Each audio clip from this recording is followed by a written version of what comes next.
super-duper princess.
Hello, Internet, and welcome to the VinnyMac's 9 Radio Show podcast, the most radioactive show on the planet.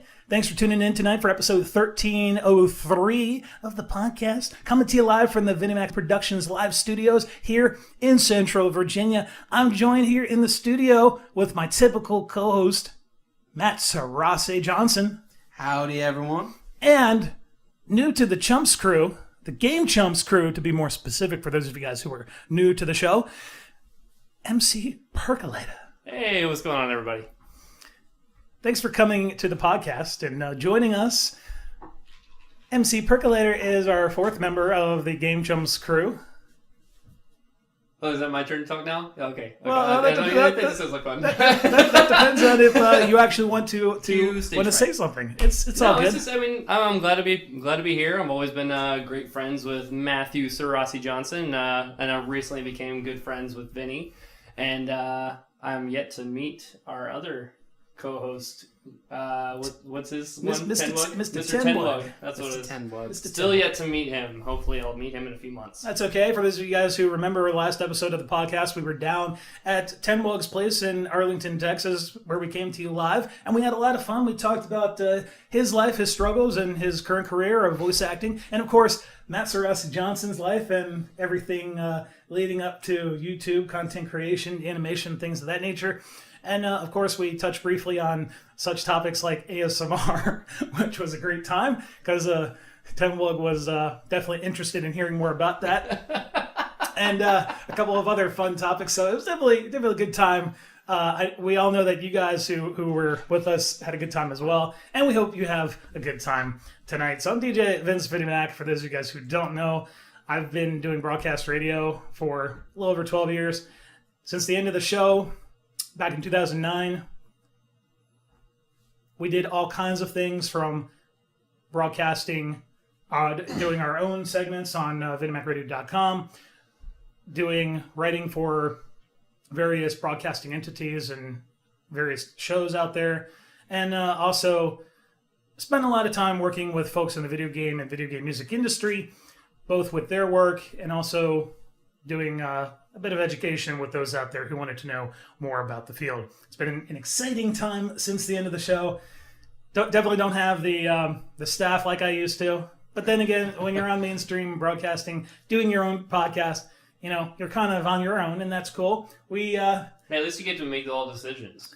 Well, the funny thing, though, about when I did the show is the fact that I was very adamant to ensure, especially when it came to advertising, that things that were advertised on the show were things that I would approve and or use in my everyday life. So it was pretty much, and a lot of people are very surprised at actually being able to accomplish that, because we all know that in most industries, whether it be broadcasting on the FM side, the satellite side, or on the online perspective, 9 times out of 10, if you're with a major network, you usually don't get to make those decisions. Yeah.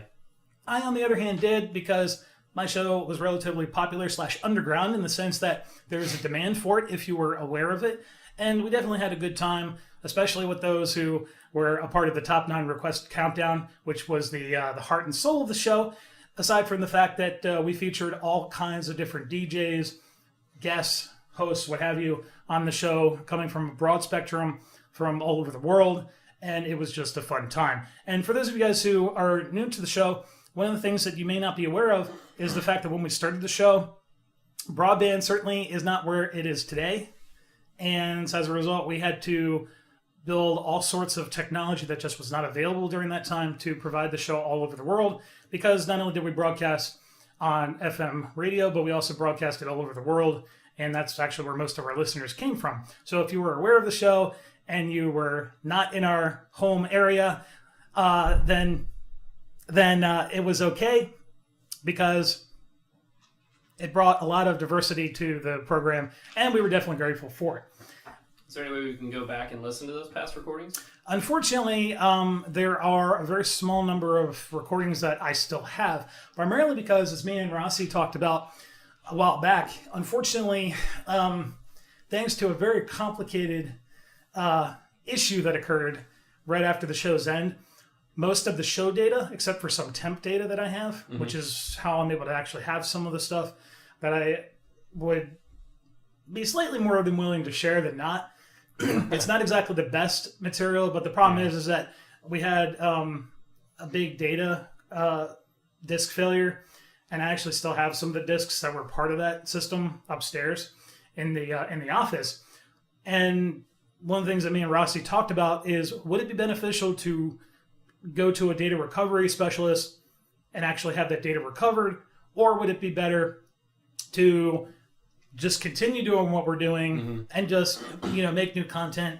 And I decided a while back that, especially when I looked at how much it would cost to recover the data the way that it was saved, and bear in mind that it was using enterprise grade technologies during that time, and there was a lawsuit that was involved in regards to the way that technology worked. So it wasn't like it was something that we did, or it was a software defect that caused corruption, and then later the disks just failed and would never spin up again. And so as a result, the data's still there. I just can't actually access it. So, the fact of the matter is that we've talked about it, thought about it, and it's just not really going to be worth the insane amount of money it would cost to recover this data. Yeah. So as a result, I'm just more concerned about working with the community, working with those in the industry, those who would like to learn more about this particular field and need some help doing it, whether it be actually learning it and or helping with the hardware and software acquisition, depending upon what you're trying to accomplish.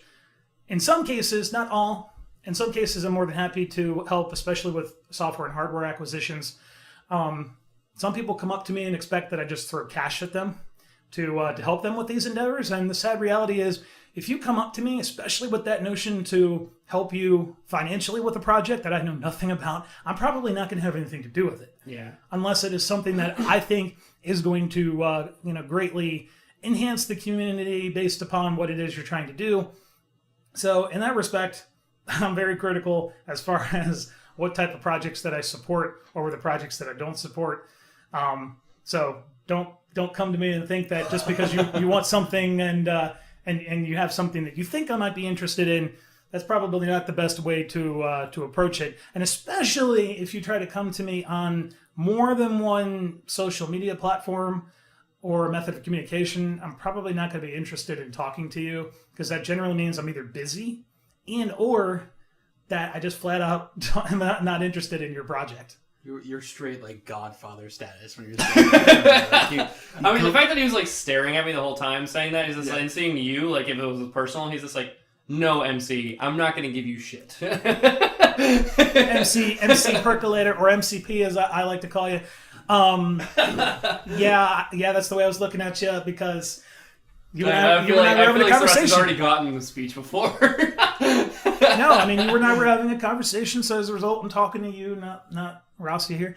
So, and yes, he has heard a lot of what we just talked about, but that's the bottom line. Yeah, and I apologize if I'm bringing up past topics, because I don't know what you guys have and haven't talked about. What I'm talking before. about is stuff that me and Rossi have talked about personally, not things we've talked about necessarily on the show. So this stuff may be new to the people out there, not new to Rossi, just new to you and some of the people who have never tuned in before. But yeah, that's the thing. I mean, it can be recovered. I technically do have the stuff. It's just not accessible. Yeah. And I do have some things that are accessible, much like the stuff that you'll find on VinnyMac'sRadio.com. You'll notice that there is a long clips page. And it's it literally has a description that says this is the most raw audio data you'll hear from the show, and that is because that was from temporary data. Mic drop. I can't lie. I can't lie. That's all from temp space. Yeah. And not from actual production quality recordings, because again, that was really all I was able to sadly pull out of the wreckage as quickly as that system crashed and burned, which is why I have like so much redundancy now, to the point where it's almost insane. And people wonder why I do it, and it's primarily just because of the fact that I've been through many sets of data losses out there, and the sad reality is that you can't really recover from them And sadly, you just have to part with that information. I mean, I can only imagine if you have a show for that long, and then you talk about something, and you forget you completely talked about a topic, and you get an email or a comment back, and it's like, "Yo, bro, you said this like 3 years ago. You might want to get some new material." Like, well, we rarely ever had anything quite like that.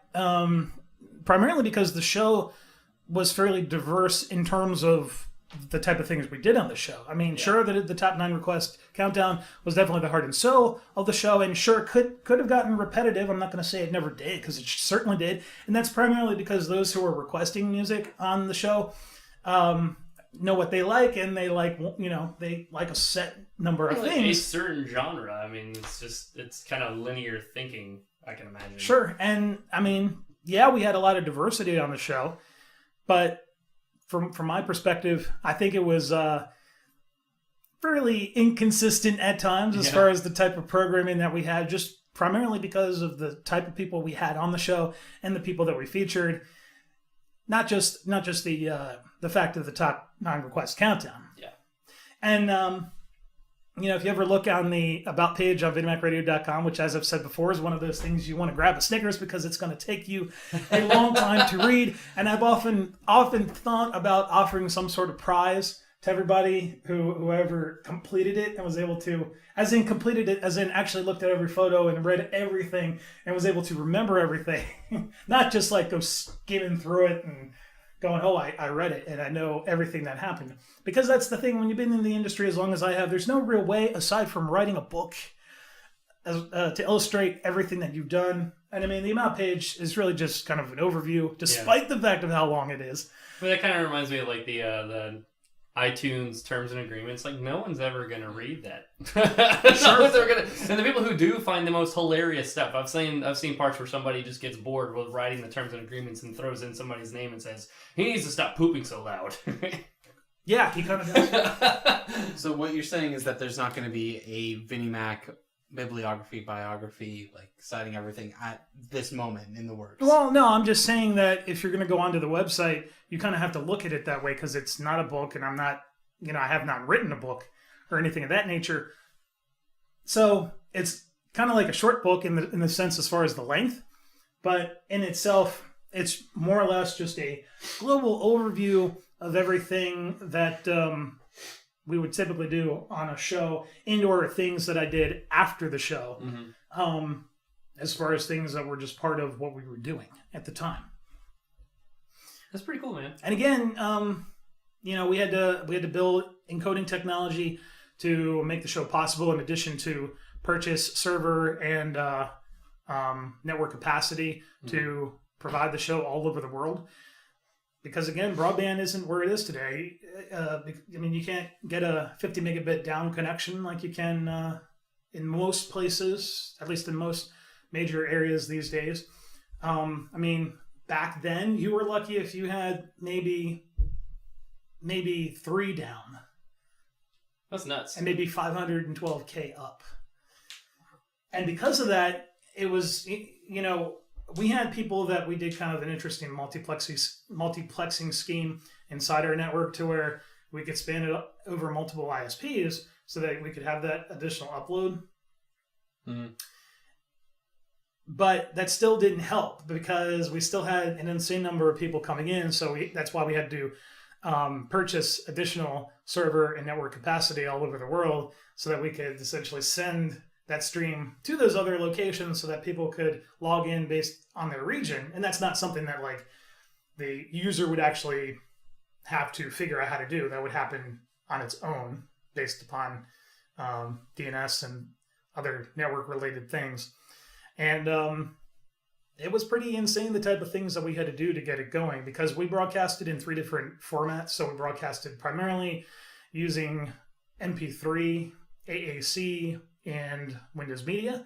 We did do some testing with Real Media, Icecast, which is essentially MP3 or AAC. You're just using a different directory to list it. This sounds like terms that you'd use in like 2007. Yeah, and this is true, because we're talking like back in 2002, 2003, 2004, when all this stuff started, where you didn't have content platforms like YouTube, Hitbox, Twitch TV, things like that, to where you could broadcast and send those. It wasn't as easy back then. Definitely not.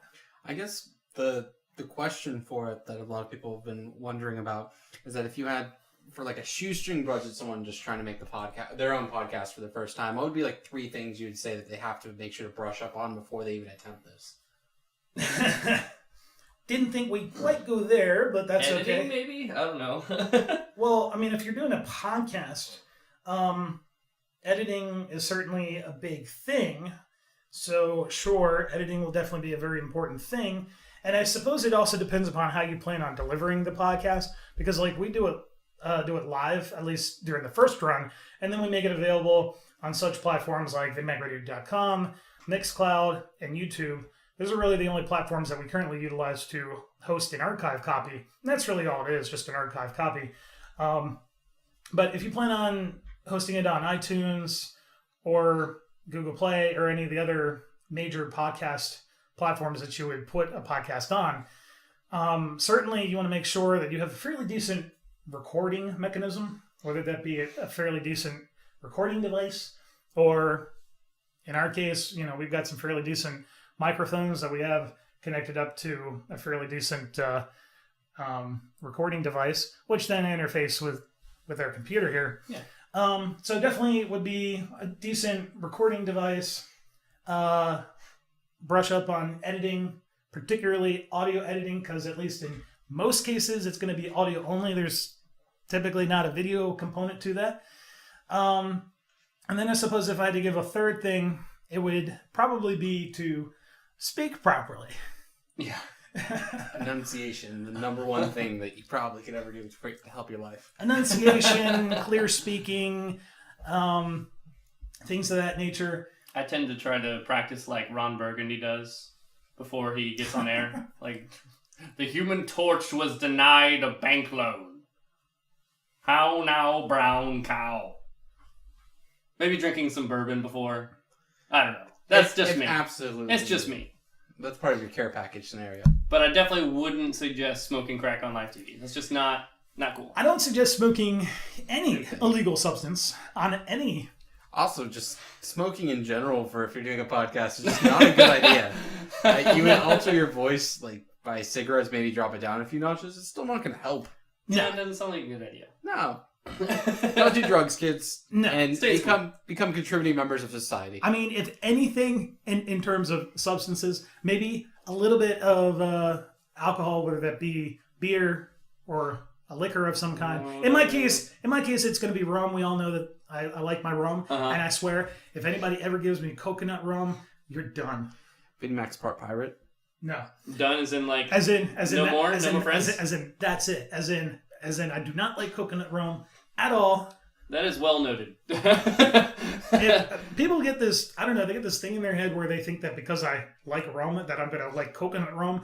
And I don't know why people get that assumption. I mean, that's like saying I love beer, but that's like assuming I like light beer. I mean, it's there, but I mean, I'd rather drink craft. You do like beer. Come No, on. I'm not. I'm just because I work for Miller doesn't mean that I can't really say that. I mean, I gotta like it. They pay my bills. And no, I'm just kidding. They're it's a great company to work for. And I guess on that end, the good a good thing about enunciation is sometimes you get that little there, but a good segue into you and talking about beer. You actually have a long kind of history with beer at this case too. At this point now, and that if you have beer questions, Percolator over here, our MCP, is going to be your beer guy at any con revenue spot at all times. And make sure, especially if you're consuming any of this, that you are of the appropriate age based upon your locale. Absolutely. Please don't be asking me questions if you ever meet me in person. If you're under 21, it's just it's not cool. I mean, be responsible. Exactly. Having knowledge is one thing, but asking questions about where you can get it is, well, that's kind of a silly question. But two, I probably wouldn't be talking to you about beer knowledge unless you're over the age of 21. There you have it. From the man's mouth. I appreciate you calling me a man. That's well noted. I appreciate that. Okay, Bruce fine. Lee, go just a little Fine. From the MC's mouth. How about that? That's Equivalent. Is That's okay. I think that's slightly better, actually. At least I think so. From the MC's mouth. From the MC's mouth. Hey, he's an MC, so it's What, Tiny Rick? Tiny Rick, bitch. What up, my Helsings? Yeah, we are huge fans of the show Rick and Morty. Absolutely. Die we hard watched the fans. entire both seasons in an afternoon, and I can't stop watching it. It's awesome. Tiny Rick. Tiny Rick, yeah, love it. I almost end up every sentence with Tiny Rick. It's just great. Everything's great. The animation, the writing, the catchphrases. Got to love the catchphrases. Oh my gosh! Time to get riggedy wrecked, son. That's for people. You can only say that over you're 21.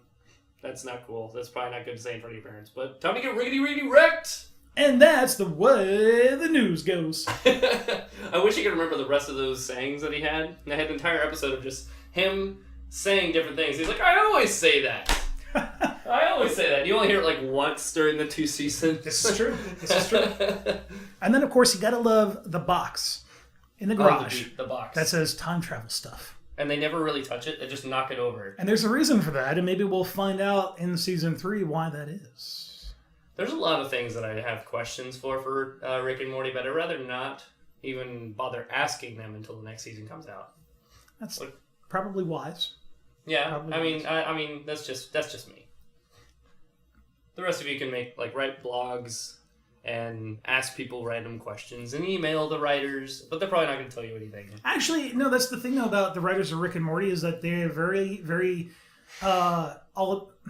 Are they open? They just don't really care. They just tell you. No, they're fairly open with the community. So if you have a question or a suggestion or really anything for that matter, they're not necessarily that you'll get a direct answer, but they're usually pretty good about handling the community. Yeah, I think so anyway. Well, which is also good. Instead of just being like, no, wait for the next season. You're spoiling it for everyone. But that's the great thing about a show like that, which is another reason why I like it. It's all spontaneous. Is the fact that, well, yeah, there's a little bit of that. Is the fact that because you have this community interaction, you're able to take some of the suggestions that the community has and pump it into the show to make it so much more hilarious. So that, especially, if there's a group of people, like on a forum thread, for example, they could be like, wow, we actually had something to do with that. Which would be pretty cool. I mean, I would get a laugh out of that. And I knew anybody that had an idea and then it spontaneously showed up on the show like a year later. And I have seen a couple of examples of that. And, I mean, there aren't too many shows out there that do anything quite like that. Like hamsters that live in people's butts. I actually did hear that... that sounds like an idea somebody would come up with. Like, I was tripping LSD the other day and thought of these hamsters living out of people's butts. And they're living in another dimension in the Rick and Morty universe. Boom. Wait, how'd you say it earlier? How'd you do that sound effect? Boom! Boom. And that is for the archive, ladies and gentlemen. Just whenever you're having I hope a that bad sound puts day. you to sleep at night. Yeah, whenever you have a bad time, if you just need a stock effect for any of your movies, You should, anytime you see a bang or boom, it's BOOM! And then boom. I was gonna sound like Meatwad for a second, but I don't want to ruin it. Yeah. So there aren't too many Adult Swim originals that I really, really like I do Rick and Morty. So that's definitely amazing that there's a show out there on Adult Swim that has caught my eye to the point where I'm almost, but not quite, almost obsessed with it. Absolutely. And good news is that won't be for long because Samurai Jack. I've been waiting to talk about this, but Samurai Jack's around the corner. That's true. They had the was it preview? I remember the trailer. Not even really a trailer, just a preview for the future. Yeah, it was maybe like 4 seconds. The nostalgia hit me like crazy. So you have Samurai Jack around the corner, and then Cartoon Network now and ever is going through this interesting renaissance. They have things like Gravity Falls coming out, wrapping up now at this point. And they have a lot of shows that challenge a lot of the ideas for how writing's supposed to be, where it's no longer supposed to be this really kiddie, formulaic formula. Now it has a continuation plot that has something built on it and tackles a lot of more adult things, no matter what. It's actually turning out to be really cool, like video and media. Been finding that it's a lot better than a lot of the TV shows that you can find anywhere else. Well, I think it's great that a lot of the TV shows that we grew up watching is not well, mainly 90s kids, 80s, 90s kids grew up watching Cartoon Network and these original TV shows like Johnny Bravo and Dexter's Laboratory and all these great shows that we grew up watching that when they stopped airing on TV, we all missed it. We were all always waiting for the next good show to come on. And then we just got filled with mediocre shows in between there. Besides SpongeBob. SpongeBob will always be my main man. The show's obviously evolved over the years, but some of the original episodes were the best. But I mean, I think it's great now that Rick and Morty's out. It's such a relevant show to people who watched these cartoons that were great growing up, like Ed, Edd and Eddy and Scooby-Doo and some of these great TV shows we grew up watching.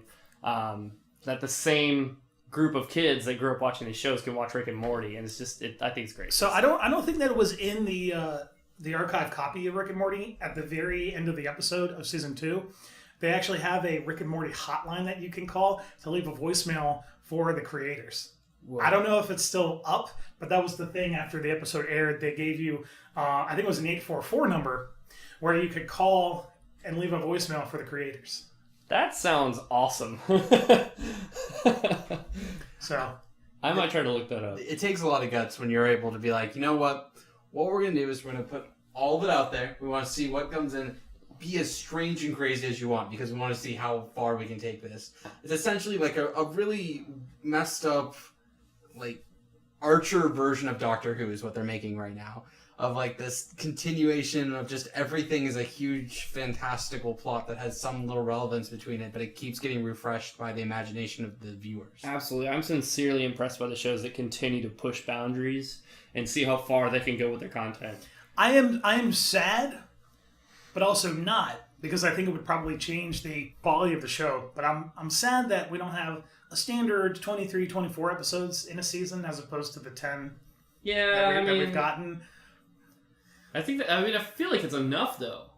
Just because you can watch every episode over and over and over and over and over again and still laugh. Is that they keep it short enough that it's right before it hits that boundary, before it becomes repetitive. Well, it makes you want more. If any of you guys have actually looked at some of the notes from Rick and Morty, you'll know that originally the show, the creators wanted it to only be, like Robot Chicken, where it was only 11, 12, 13 minutes. But, of course, Cartoon Network wanted it, to be a full 22, 23-minute show. Mm-hmm. And although I think that's a drastic change from what they wanted, I think that was definitely a good move because that meant that they had a lot more to work with. Absolutely. I mean, it just reminds me of when they broke down SpongeBob episodes. It's like 2 episodes in one 30-minute period.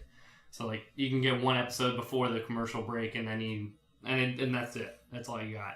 But for this one, like you can actually have a cliffhanger on the show where you're like, holy crap, what's gonna happen next? And you can do it at the end of the season and not get completely, pissed off by the viewers. And go ahead. The big thing on this that is just crazy is to think about when we were growing up as well. We went through the writer's strike, which was a moment in a lot of television when the writing got so bad that a lot of these TV shows got pulled. And to see this refreshing occurrence where the writing's being all buffed up now, that when you see the shows like Rick and Morty coming out, you now have this renewed faith. We've come into this time in life where we see these shows that are very formulaic being broken down. And the important part is that with things like Rick and Morty, you can now come in every day getting that wild, I have no idea what's going to happen, and I can't even begin to fathom what will happen. But then you have Carl's Jr. and Hardee's taking advantage of Rick and Morty and doing what, advertising is supposed to do, and take a popular show and combine it with something like Carl's Jr. and Hardee's and make me now want to go to Hardee's since I'm on the East Coast. And wait, all right, hold on. Hardee's is only an East Coast thing? Carl's Jr., as far as I know, is just a West Coast thing. So, from where I go, that's just how it appears to me. Yeah, I spent most of my life in North Carolina, so all I know is Bojangles, Sweet Tea. I know of In-N-Out Burger because I've been to California before, but I've always only lived on the East Coast. Yeah, so as far as I know, Hardee's is just a East Coast thing. There may be some locations in the middle section of the country, but yeah. Carl's Jr., as far as I understand, is just a West Coast thing. But they're all the same company. They offer similar things, if not the same. Yeah. They're just different, different names. But anyway, bottom line is that makes me want to go to Hardee's regardless of what I want to eat. Yeah, That was And they're able to make fun of themselves, and that's the best part. and of course they use the first 2 minutes of the pilot episode as the means to poke fun at Hardee's and Carl Jr., which was fantastic. Oh man. I remember, love this show I so remember much. when I first caught the first maybe 3 or 4 episodes, I was literally saying to myself, I will never love this show, and this has got to be the craziest stuff I've ever seen. It took me a few minutes to get into it, but once it started breaking down, it just threw everything it had at me in the first pilot episode, and it hooked me immediately. I couldn't wait to see the next episode. Well, see, that was the thing that I guess is probably different between me and a lot of other people, is the fact that I caught it live, when it was first coming out. So it was a little different perspective at the time. And of course, I had my housemate here too. So he was the one that kind of wanted to show it to me. Yeah. Because he was more aware of it than I was. And of course, it's really funny how that goes, because I think a lot of the things that he shows me, at least at first, are really crazy. Mm-hmm. And then most of the time I'm like, that's probably not going to work for me, or is it going to do it for me? But in this case, it was a little different, because I'm like, psh, especially after first, I mean, the first episode, and you had to, if you got hooked on the first episode, you had to wait a whole week for another one. I feel that way about One Punch Man right now.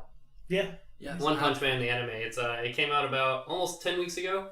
In Japan, it's all in subtitles right now, so it's a brand new anime. And had years of existing manga and webcomics, and I absolutely laughed out loud. No other anime, no other cartoon has actually had me laughing out loud for the entire episode. And to your point on that was one of those interesting ones where I believe it started off as a webcomic first, and it was just like it had a trial run. Out of nowhere, people thought it was like, we really want to make this something cool, and then it came out to be. Our TV shows this year have been very interesting when I've stuck. We've had like the American Horror Story, we've had like other ones try to come back, like Heroes with Heroes Reborn. That was kind of hit or miss. But then you have these other shows that are just coming out of the woodworks out of nowhere and shocking and awing us. Absolutely. But I'm Tiny Rick, bitch! Tiny Rick, bitch! We told you, calling somebody a bitch is not scary enough. For those of you who haven't seen any episodes of Rick and Morty, it was like an Inception episode where they went into other people's dreams inside their own dreams. So aside from Tiny Rick, because I think that we can agree that that's probably everyone's trademark. Everyone's favorite. That probably is the trademark of the show. Or getting swifty. Getting swifty. No, I don't think you know what it means. So, and aside from that, because I think that's probably one of those more popular phrases to say, what would be your favorite part? And I guess I'll go with mine first, just so you guys get an idea of what I'm trying to ask here. Yeah. So I actually have 2. Mm-hmm. Of course, my ultimate favorite is probably the "You don't know me" from Mrs. Pancakes. Oh my gosh. Then let me get to know you, damn it. Next week on the Days and Lives of Mrs. Pancakes. You look so You don't know me. Of course, I can't do it. So, I mean, for naming a scene out of all the episodes, it's pretty tough. And I'm not gonna name Tiny Rick just because it's so. Well, again, Tiny Rick and Get Swifty are 2 that we will leave off the table just because they're so popular. Yeah, it's just. I mean, if I had to pick a favorite moment, I think it's just the different scenes they show on the interdimensional TV with when he says, "Oh yeah." Uncle Rick, Grandpa Rick, I'm sorry. Grandpa Rick, show us what your favorite TV show is. Okay, he walks up and takes the receiver and drops it on the floor and shatters it, and everybody screams, and then he puts this little diamond out of his pocket and into the box, puts it back together, and he's flipping channels and going through different dimensions, looking at different parallel universes of their lives, and it's hilarious. The Lucky Charms one too, like the Lucky Charms. Oh, That was probably my eye favorite. holes? Is that eye holes that you're talking about? Yeah. Well, no. He's talking about the Strawberry Schmiggles. Oh my god, I can't remember. I can't believe I forgot. The eye holes, that was good too. Yeah. Especially the scene after the credits when Jerry's getting the eye holes out of the cupboard. Told you not to get these. So before you answer it, my other favorite is when in Rick Potion number. Rick, was it Rick Potion number 9? Yeah, Rick Potion number 9. When they're at the dance, and it gives he just sprays the potion on her. Well, Love potion. well, he does, but the part that I love is when everyone gets infected and the band starts singing the song, I love Morty, and I hope Morty loves me. And I want to wrap my big Everything arms about around the him show. and feel him inside me. Anyway. Everything about the show makes me cry. Well- Anyway, Sarasi, what's yours? My favorite is Mr. Meese's. Oh my god. Mr. Macy's! Hi, Mr. Macy's! I just want to die. Mr. Meese's just want to die. I'm trying to get 2 strokes off of like Jerry's gone. Jerry's golf game. It goes down the awful spiral. You gotta make simple requests. I just want to die! Man, we've been at this for hours. I can't imagine what you guys have, what your musics have been up to. Jerry, our musics have been gone for hours. Oh man. No- Okay, so No matter how much that character where it's the only creation is he wants to die. I find that it's somewhat weirdly funny. Jerry, musics aren't supposed to be around for this long. Things are getting weird. So, to change the subject a little bit, I have something I want to go off on a spin-off for. When DJ Vinny said that his roommate kind of introduced Rick and Morty to him, it kind of reminded me when growing up, for my musical interests. I've always been a metalhead, but I also grew up to listening to old Elvis and bands like Sister Hazel and Old Country. You know, and, that's good news that everybody now knows, at least from an official standpoint, that you're a metalhead, because although I do not dislike metal, people seem to think that, I guess because of my build and just overall look, that I'm just like a hardcore metal dude, and that's just not the case. I mean, that's the thing, though. I mean, you could kind of stereotype people, especially like earlier in the 2000s, because everyone tried to fit like a look. I mean, I've listened to heavy metal my entire life, and I love it. It was a channel for me. Guys, it was something that helped me get guys, through a lot of emotional. He loves it. Yeah, I study it. I love metal concerts. I just went to see the Faceless the other week, and in Greensboro, North Carolina, and they killed it on stage. It was an incredible show. So not that I'm asking you to, but are you able to do some of the on stage screaming like? Oh no, I'm still practicing. It takes a lot of no, that's like a pig. No, I can't do it. I don't even know. I It's couldn't remotely even try. It's difficult. Some people can, some people can't. Some people have to work at it. Some people don't. You just get it the first time. There's a lot of different techniques to doing it correctly, and I'm still working it out. But I don't even want to try in front of anybody unless it's in the car with very loud music. But what I was trying to get back to earlier was my brother was a big influence on the music that I listen to now. So he'll bring up a band and he'll say, "Oh, Periphery is an awesome band," and then I'll listen to it and I'll start really digging into all the music. And by the time I'm really starting to love this band, he'll be like, "Oh, I'm just kind of burnt out on them already. Here's a new band." So I mean, it's a consistently growing market out there for heavy metal. It's not like any of the stuff that you hear on the radio anymore. Sure. I just love it because, especially on Twitter, you wouldn't believe how many people from the metal community, I guess, like I said, just assume that I'm a diehard metal fan. And, they'll be shocked fairly quickly that that's not the case. Well, you can't really stereotype people anymore. Yeah. Well, that's the thing. You can't. People still do, though. Not that, I'm going to come down on you for it. It's just, it's just interesting to watch. With a freaking Pez dispenser on it. I mean, that doesn't really scream heavy metal. No, it screams other things, but that's okay. That is okay. I'm just gonna go back to drinking my soda over here. That's okay. But I do agree with you that a lot of times siblings have a huge impact on like musical choices as well. Absolutely. For like my sister's what introduced me to ska. She had a ska band during high school that she played with. I remember seeing them play on stage. It was awesome. That was a lot of fun listening. Right, to them. and growing up, like my sister being a musician, that kind of helped mold a lot of that from my end. And getting into things like Real Big Fish and getting into like Goldfinger. So who remembers the most popular ska-based 90s cartoon television theme? Oh, shit.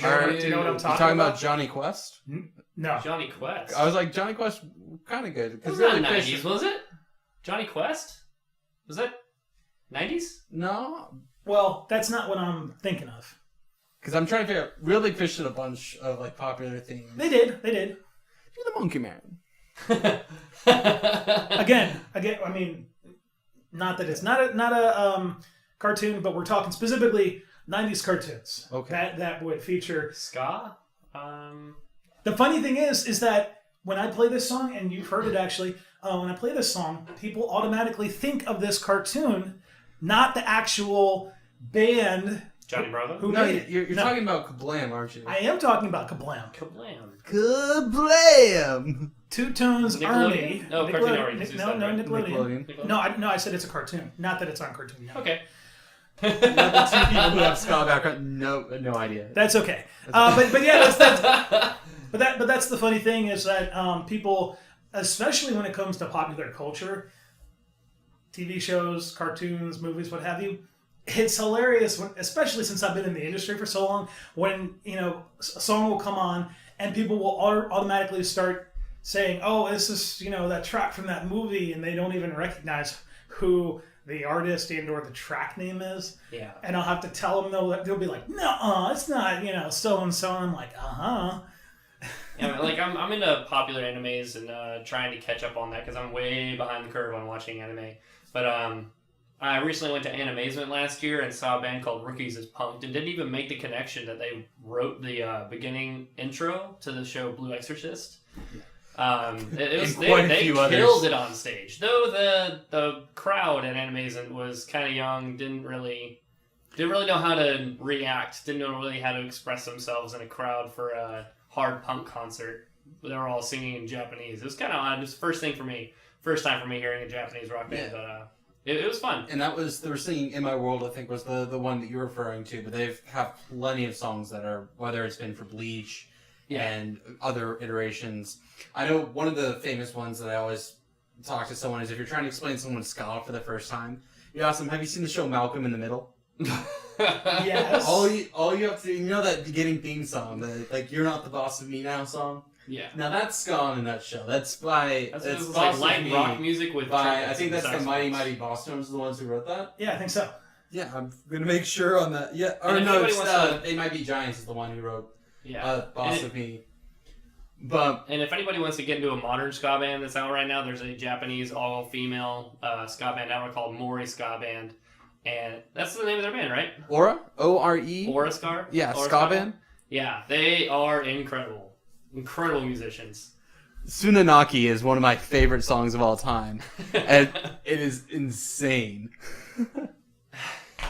But I need to catch up on a lot of stuff. I've only heard a few of their songs, but the few songs that I have heard, they are absolutely incredible musicians. And I think another thing kind of with them that's interesting is how over the years we've gotten to a lot more focus of an international music crowd than having general, like baby metal coming out of nowhere and getting huge in America. Oh my god, people look at me weird when I listen to them flat through my headphones. I'm like, what the heck is that guy listening to? What the heck is that guy listening to anyway? Damn it. Musical infusion of culture is happening right now as well. As soon as, when we're talking about how television is changing for the better, it's changing this crazy whimsical writing, the music industry itself is getting very influenced by, like we mentioned, the TV shows, anime. There's getting a lot more Japanese-influenced music coming out more and more.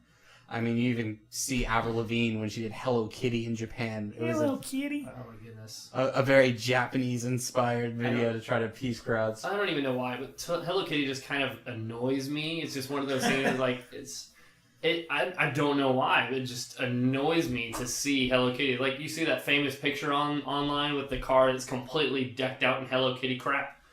Like a fuzzy steering wheel and the stick shift has a little Hello Kitty head on it. And it's too much. It's just too much. Crazy, folks. And it's also nowadays it's gotten to how media and cartoons are so engraved in our society that you could go up to someone and say that I want to be the very best, like no one ever was.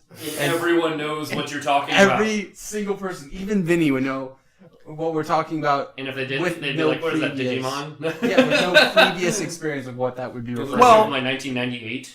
Well, despite your comment there, I would absolutely recognize it just because of the fact I've been in broadcasting and the video game industry for such a long time. So if I didn't know, then there would probably be a lynching of some kind involved. So I mean, either grew up on a farm and didn't have TV until you were 19, or I mean, I don't even know if somebody quoted that to you and you were surrounded by modern society and you didn't know what that was, that people would just look at you weird. They didn't even have to like Pokemon. MCP, MC Pokemon, MC Pokemon over there? MC Pokemon.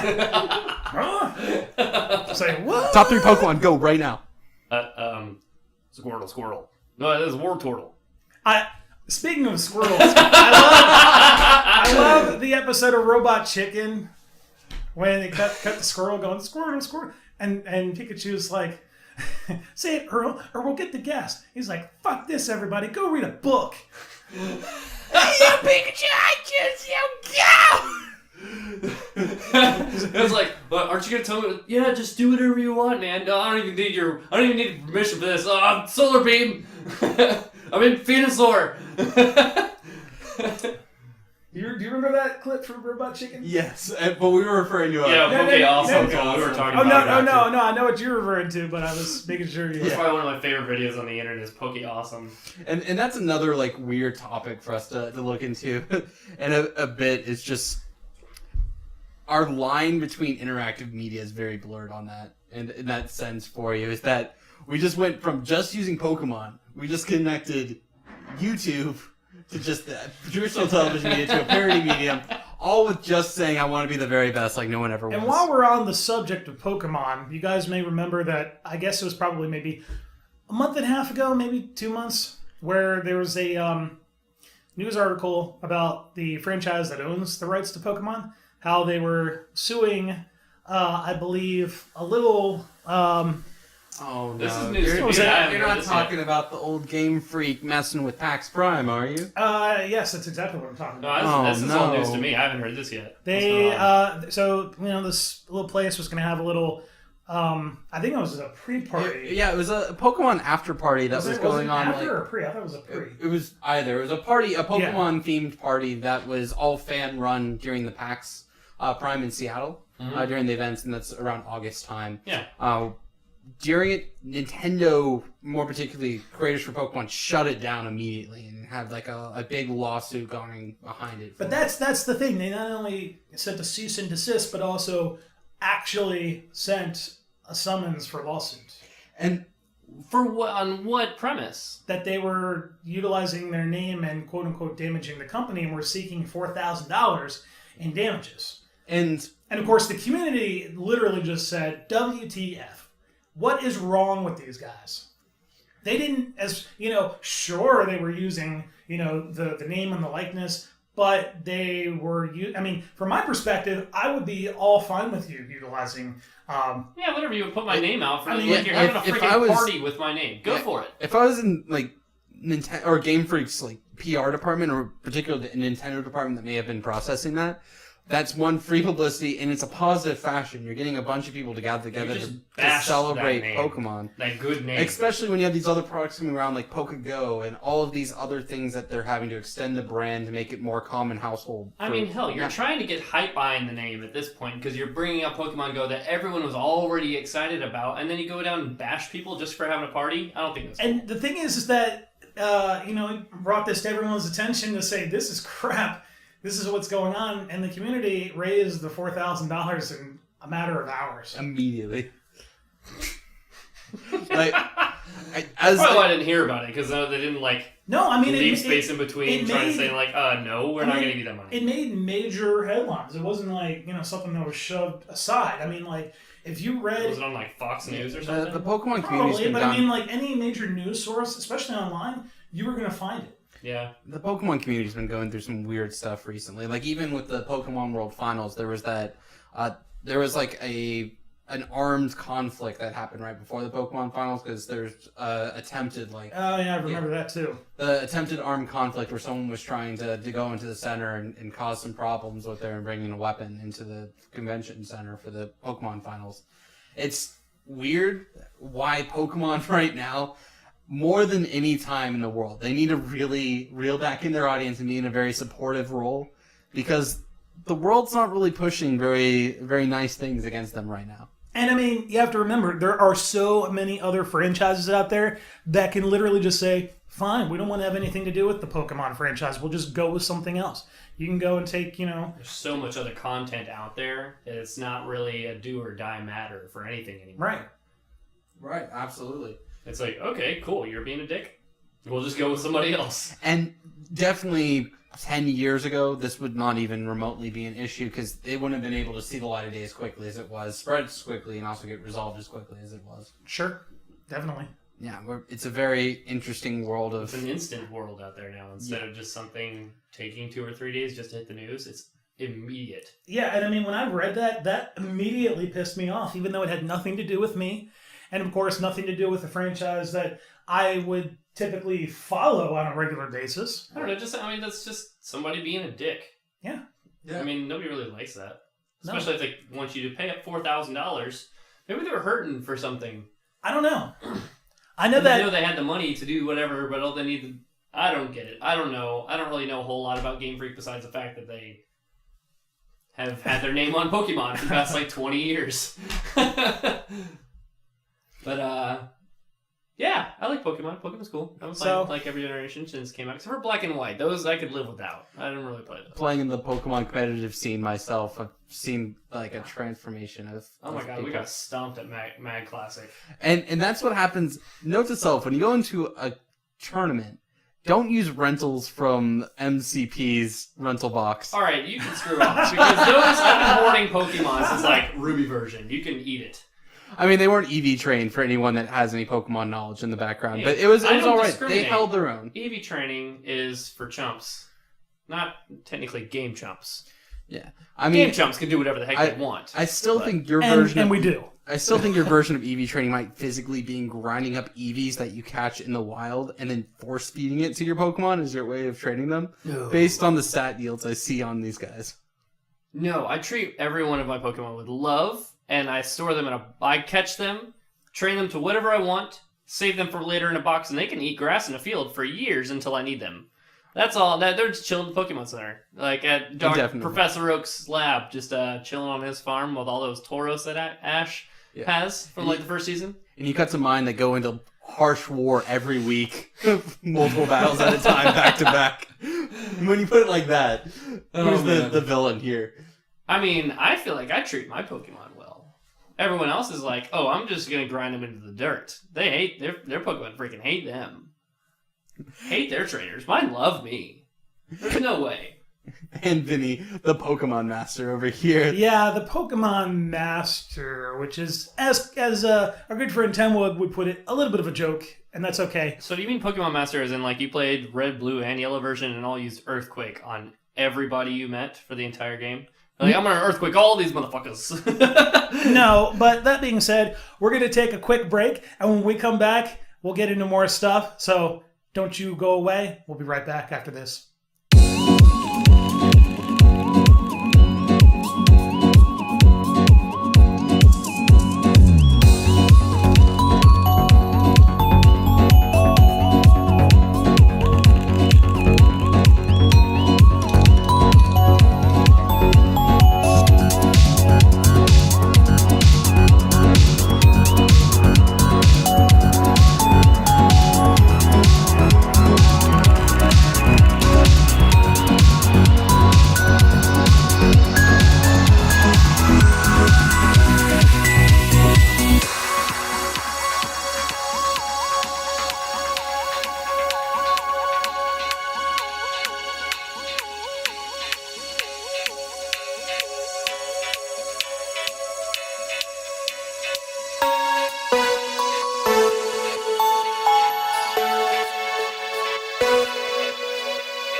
Welcome back to the VinnyMac's 9 Radio Show podcast, the most radioactive show on the planet, the show that knows so much about you that we simulcast on multiple platforms to ensure that we bring the program to you. So we left off talking about Pokemon and things of that nature. We're going to be actually talking about, we were having a quick discussion about some cool things that we saw over the year. We talked about mainly TV shows. In terms of movies, were there any movies that stood out this year as like kind of landmark movies? Oh, was it? It wasn't Avengers 2 that came out. Age of Ultron came out this year, I believe. Age of Ultron that came out last year. Don't look at me. I don't remember. In terms of movies that came out this year, there's not a whole lot. I know like Star Wars. It was just preparation for like later this year. That Star Wars is coming out on the 18th. Yeah. I don't know. There's not a whole lot of hype behind. Oh, there was the second part of the Hunger Games. Hunger Games, yeah. We got to see some kids kill some kids. Oh yeah, well not really that. It's more like adults killing adults now. Yeah, I mean, they're done making kids by now. Wasn't it like it's the equivalent of Survivor All Stars at this point, where they just took all the winners from the previous seasons, and they threw them in a pit and told them to go at it, right? Yeah. I'm not really sure. The reason why we're struggling, that should say a lot about the movies that came out this year. There wasn't a lot that was just showstoppers. Even Age of Ultron wasn't really a showstopper, I would say, this year. No, not nearly as much as people anticipate for like Deadpool coming out next year, and I mean, Superman versus Batman. Everyone's freaking out about that. Star Wars has an intense amount of hype behind it. Yeah, most IMAX theaters are sold out already. I think Star Wars, again, this whole year's been kind of leading up for Star Wars. Oh, absolutely. And it comes down to the point that how well Star Wars does in the next couple weeks, how that goes overall, we'll just statement of, basically, we're writing you a blank check for the whole entire movie industry for this month. So let's see what you can do with it. I mean, they have so much hype behind it. I mean, it would honestly be a shame if it was a flop. You can get Star Wars lipstick right now.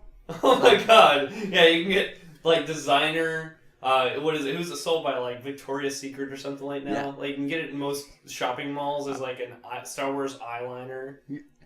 I recently got Star Wars ornaments that came out. They were brand new. What is the craziest Star Wars related item you've ever seen?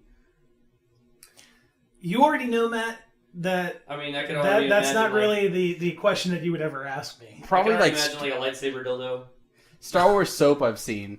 So you can scrub with like Han Solo and soaped carbonite. I haven't seen that. I recently saw a car, like a external battery for your phone, but it was a Death Star. So you could put it in your cup holder, your car. This is a picture. It had a little Death Star sitting in the cup holder with a USB port, so you can plug your phone up into the Death Star and it charges your phone for you. Yeah. I thought it was great. That was a great one. But no! The greatest thing I think I've seen this year, not really regarding movies, but more specifically a sales pitch. The Squatty Potty. That is the greatest sales pitch I've ever seen. Besides the Dollar Beard Club, that was a pretty good one too. Question: does it make you want to purchase said product? Oh my god, absolutely! That's gonna be my Christmas gag gift this year. Is a Squatty Potty. It's $20 on Amazon. Shut up and take my money. Oh my gosh! A lot of these movies that I didn't expect actually came out this year did come out this year, and they're just that forgettable. We had a Rocky Balboa movie that came out, Creed. Oh, right. That's right. I mean, we had Sean... That was recent, too. Yeah.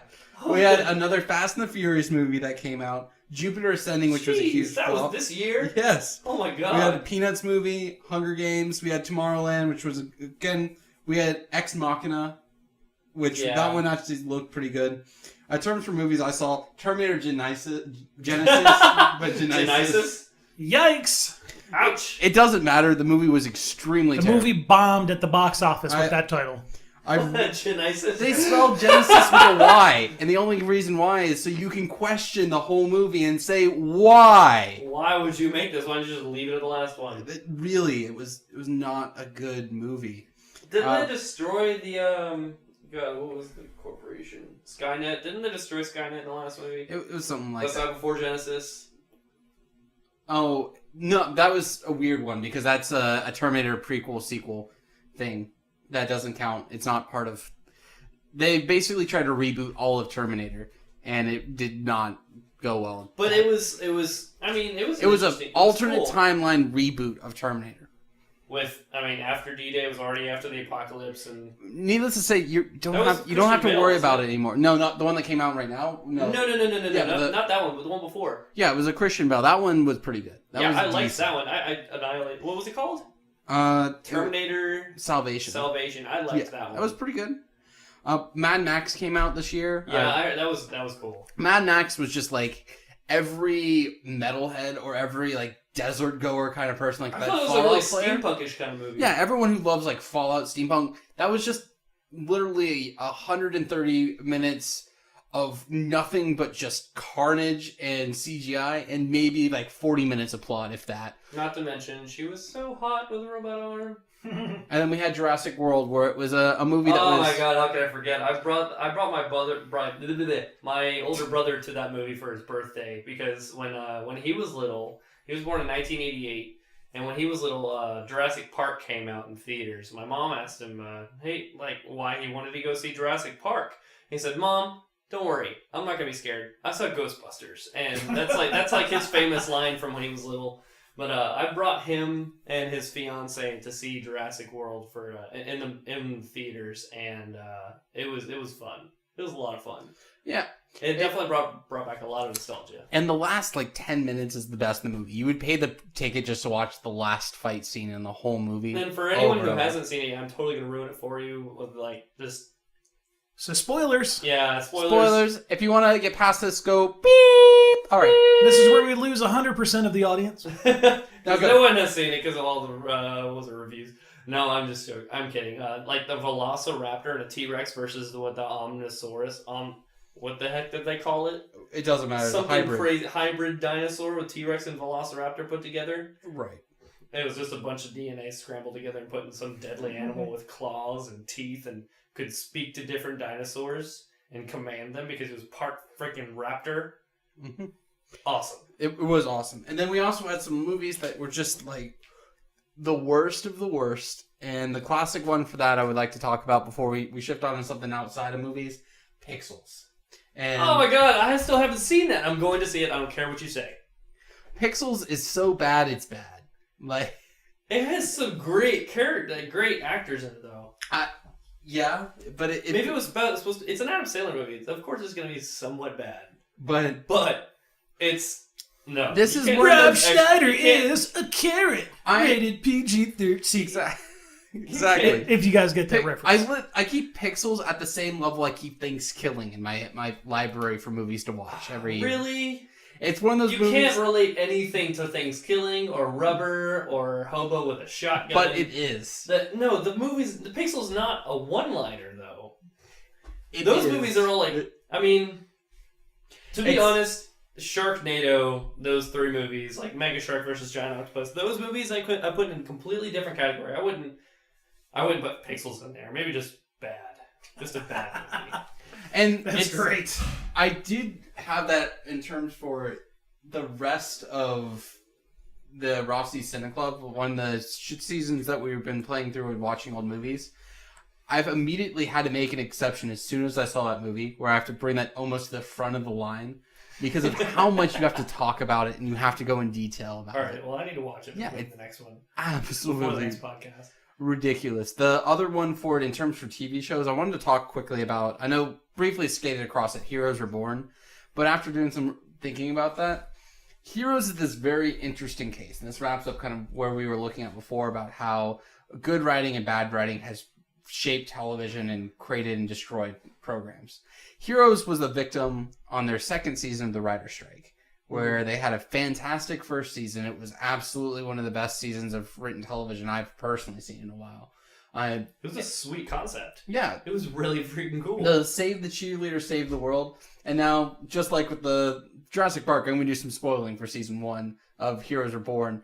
First season of, and it's the reason why I'm questioning the writing here. Heroes season 1. Whole premise. Save the cheerleader, save the world. There's a serial killer, blah, blah, blah. They're going to try to save from a giant apocalypse, right? Yeah. Season 1 of Reborn takes place after all of Heroes. The first character to die is Claire. She dies in the first scene. But she's She's the invincible cheerleader. Yeah, They kill like her off. immortal. Yep. So instead of save the cheerleader, save the world, they immediately kill the cheerleader off. And they have all these characters come in and out from the past that they keep bringing up. That were once good guys are now bad guys, all the stuff from it. But where it goes as a flimsy plot is that the whole premise of this season is that there's a giant helix, meaning like a supernova from the sun, about to hit Earth. And their grand scheme is using time travel powers to teleport people after the event to start a civilization after the giant supernova happens.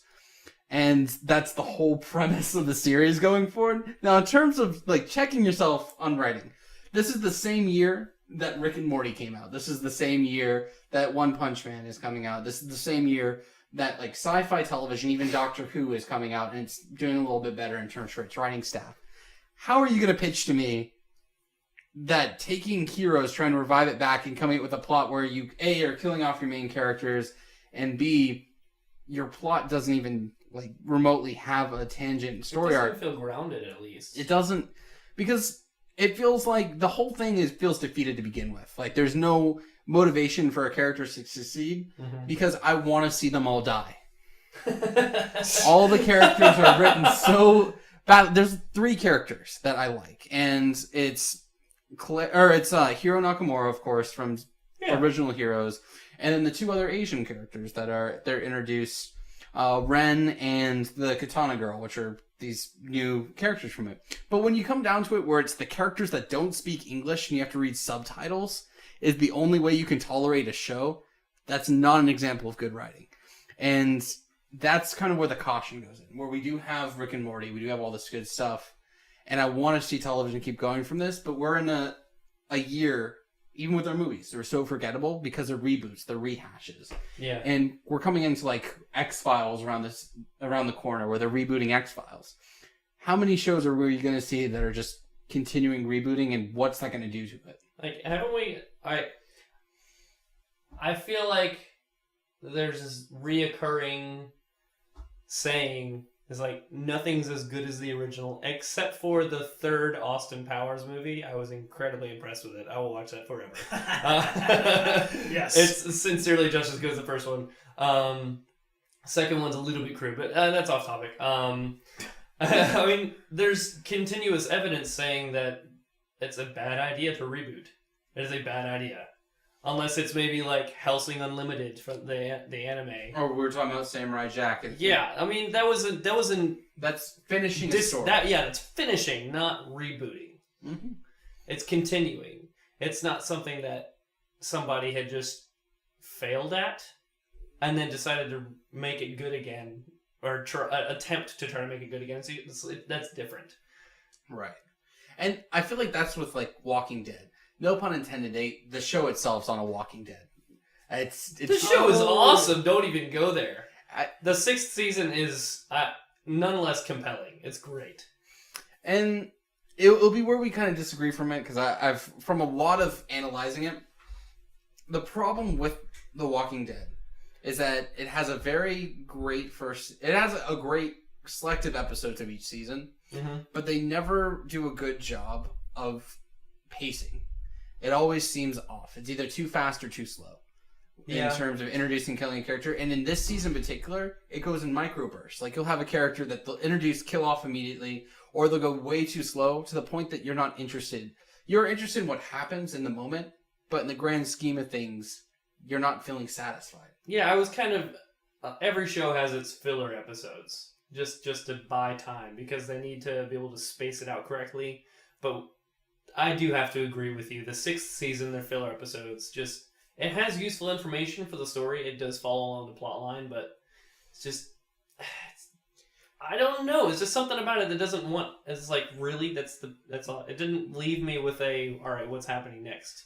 And made me feel like that was a waste of my time. But the biggest problem is this expansionary material. That's content that they expanded from a universe, from the comic books and video games, that they could easily integrate through their marketing system to make up for that and spend the time more of progressing the plot than filling it in just so they can, in the Rick and Morty terms, so they can extend the episodes so they can reach a criteria. Yeah, I mean, to change the subject just a smidge, I'm really bothered by the ideas that people have to make live action movies out of cartoons that should stay cartoons. The Attack on Titan movie? Yes. The Last Airbender. Yeah. Dragon Ball Evolution. Literally, oh my god, don't even. No, like the Last Airbender. If you hadn't watched the show, you would have no idea what the fuck is going on. You just say, all right, the CGI is incredible, and I probably shouldn't have used that F word, but it's all good, my for friend. growing up and watching this show for season after season. Like, oh my gosh, this show is great. And then when to see like the live action movie that came out, the CGI, the special effects were awesome.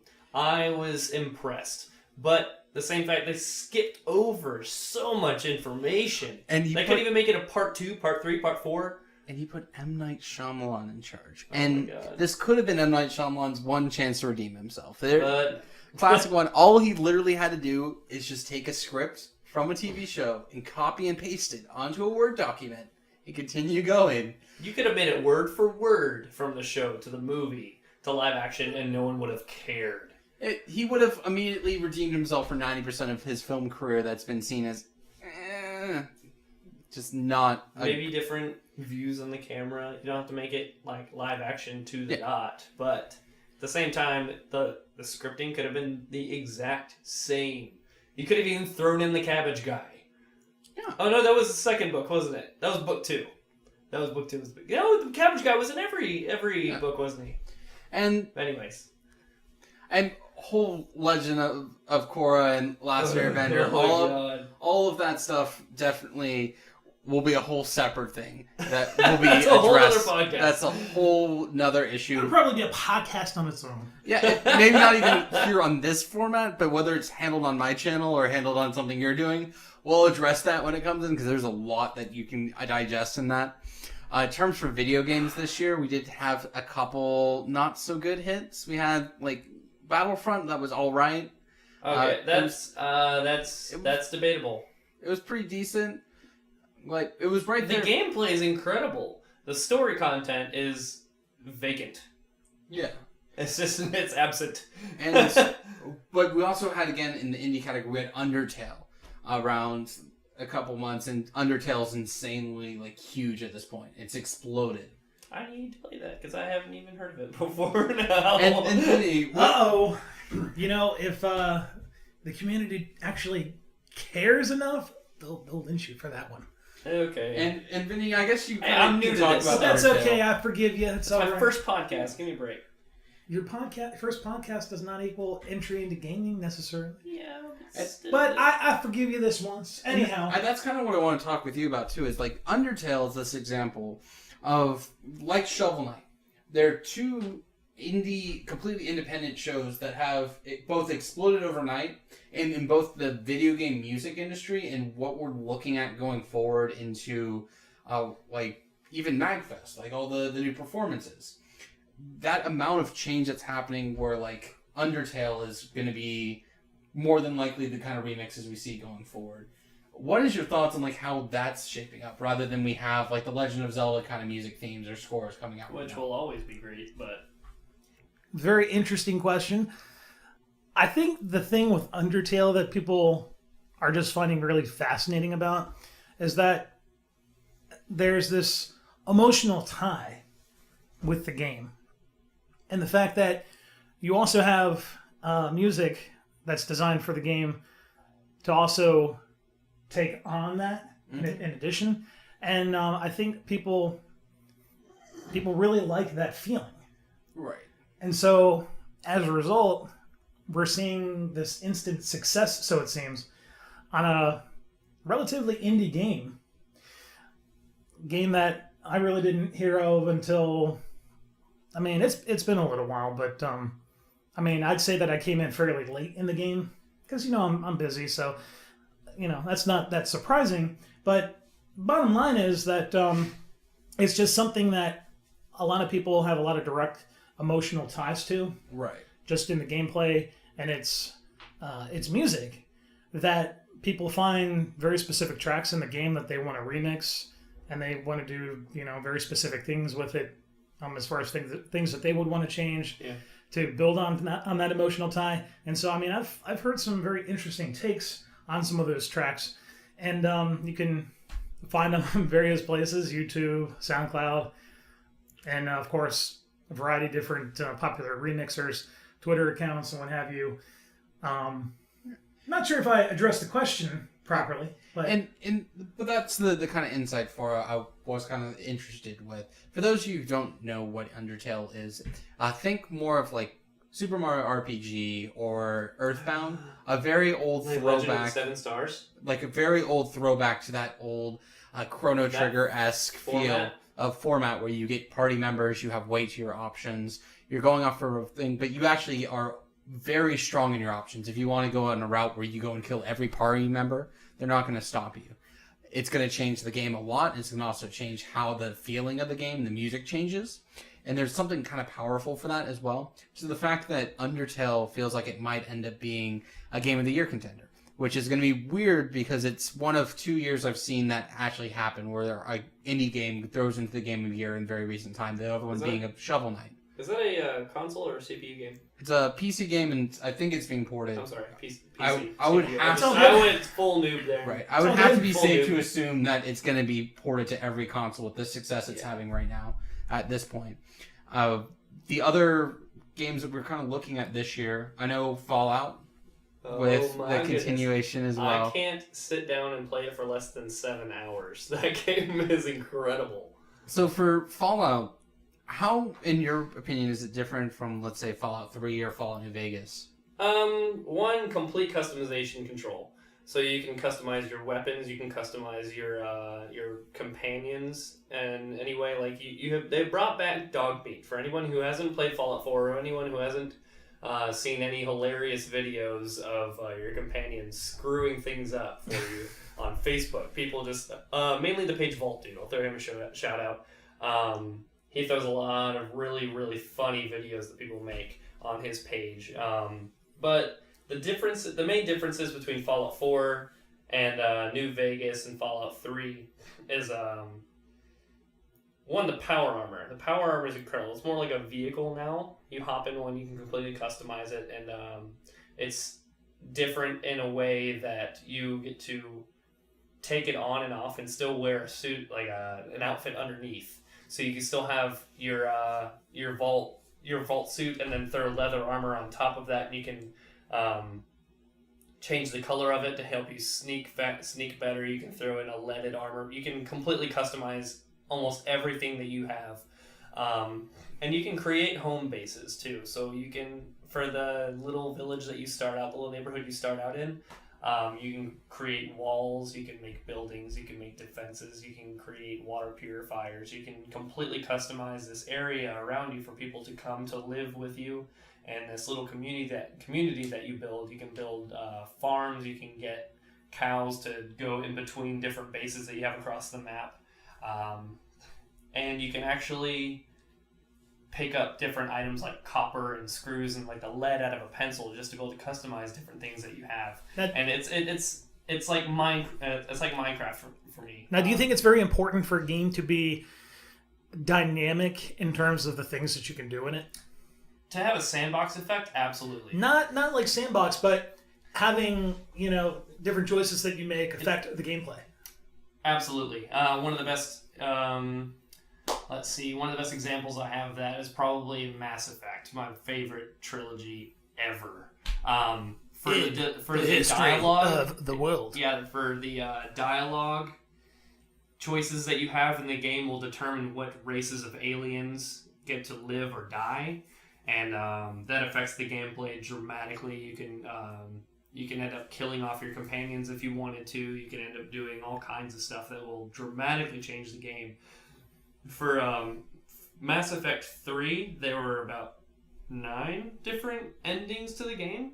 It was pretty impressive, and it was the amount of effort that went into the game was incredible. And honestly, I think that particular dynamic, having choices affect the ultimate end of your gameplay, is very important to the success of a game, which is why I think games like Undertale and games like one of my favorites, Cave Story, is why they become successful. Mm-hmm.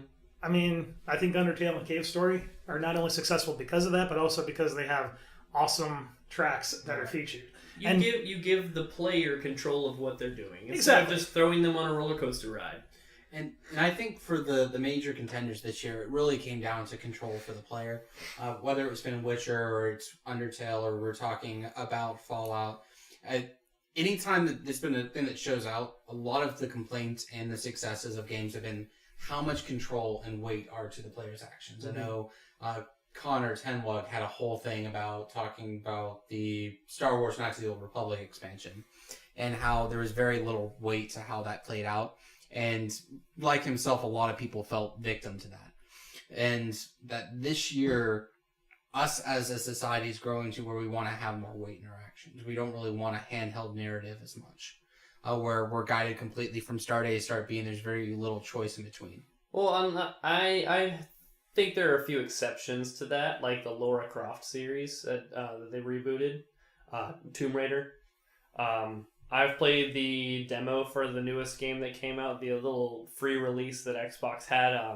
I played through that, and I thought it was pretty cool. There were obviously some side missions that you could go on, but the main storyline was pretty linear, and I thought it was fun. And don't get me wrong, I don't think there's anything wrong with that type of gameplay. Or like Halo, the series, it's a linear path, but and Halo's a very interesting one. The other one that I would play more off of the Lara Croft side would probably be the other contender I would probably see people pushing for is going to be Metal Gear Solid 5, obviously. yes, With that game being a very linear game in it's terms the for its comedy playthrough. that comes with it, though. But and its delivery of both the stealth elements and also just the amount of ridiculousness where you can control the control for the players. They either can go 100% stealthy, complete the game with killing very few people, or they could be in a very genocide happy nature and still have that illusion of choice to the point that you can strap a goat to a giant umbrella thing and just fly it up to the air and just see what happens. It's ridiculous. Just Cause 3 that just came out for that is very similar. Oh my gosh, I mean, that is so cool. I mean, I personally haven't played the Just Cause video games, but I want to play them now. I've played through... At this point, I've played through all 3. Just Cause 2, I didn't finish the storyline because I had too much fun just wandering around. Just Cause 3, I feel like I'm going to be victim to that as well. 90% of the fun of the game is using your grappling hook device and just finding ridiculous things. Like you can strap a car to a helicopter and strap the helicopter to a boat and then have the helicopter pick up all 3 and you can use it as a slingshot and go and sling things at people. Or you can wrap 2 people together and then all of a sudden they go slamming into each other. It's not what it should be meant to be by any means, but is it something that's fun? Absolutely. It's a novelty game. And there's been quite a few novelty games, but I guess the big question for this year, I'm sure if I had to put my money on it, it's probably Metal Gear that would be taking the title this year. If not, Witcher might sneak away with it, but I'm more pushing towards Metal Gear on this fact. Yeah. I've had a good balance and pushing through for everything. I don't know where your head's at, where kind of overall. I don't really have an opinion on that, honestly. I don't know what to add. I don't know what to add. Yeah, like in terms for overall, if we were to ask every single person here in the audience what game was really the most impactful this year? I feel like the most hype behind any game this year was Fallout 4. That had an incredible amount of hype behind the game, and it delivered. Okay. Maybe game of the year. I'm not sure. I think it was. I mean, if it was on the list of a game of the year, I would certainly vote for it. But in our uninspected gem, of course, is the gem that Undertale. Yeah, Undertale is going to be the one that came out of nowhere. Yeah, that took us by a storm out of nowhere. But yeah. Yep. Any other kind of video games that you saw this year that were very interesting that took you off guard? Well, we already know Undertale. Yeah, you already mentioned several times. None that really surprised me, I'd say, aside from maybe Undertale. Because at least from my perspective, I already had my expectations set as far as what to expect for all of these major titles that were expected to be released this year. Mm-hmm. I will say that although it's not this year, this past year, one of the games that's come out over the last few years that I was really excited about, and you guys already know, was of course Sunset Overdrive. Yeah, Sunset Overdrive was pretty surprising. I mean, that came out late last year. So definitely not this year. But I guess it's kind of like Fallout 4, where it was late enough in the year to where you could probably count it as the following years. In terms of Game of the Year, as we were talking about with the Video Game Awards recently. Fallout 4 was not part of that primarily. Yeah, I mean, because it didn't have enough time to. It just came out not long ago, so less than a month ago. Yeah. So I mean, although to a lot of people it's been out forever because they've been playing it nonstop. Yeah. It hasn't been out that long. And I know very recently when we were going through the podcast as well, the last one I wanted to bring up, we brought up how Pokemon had like a kind of mishap.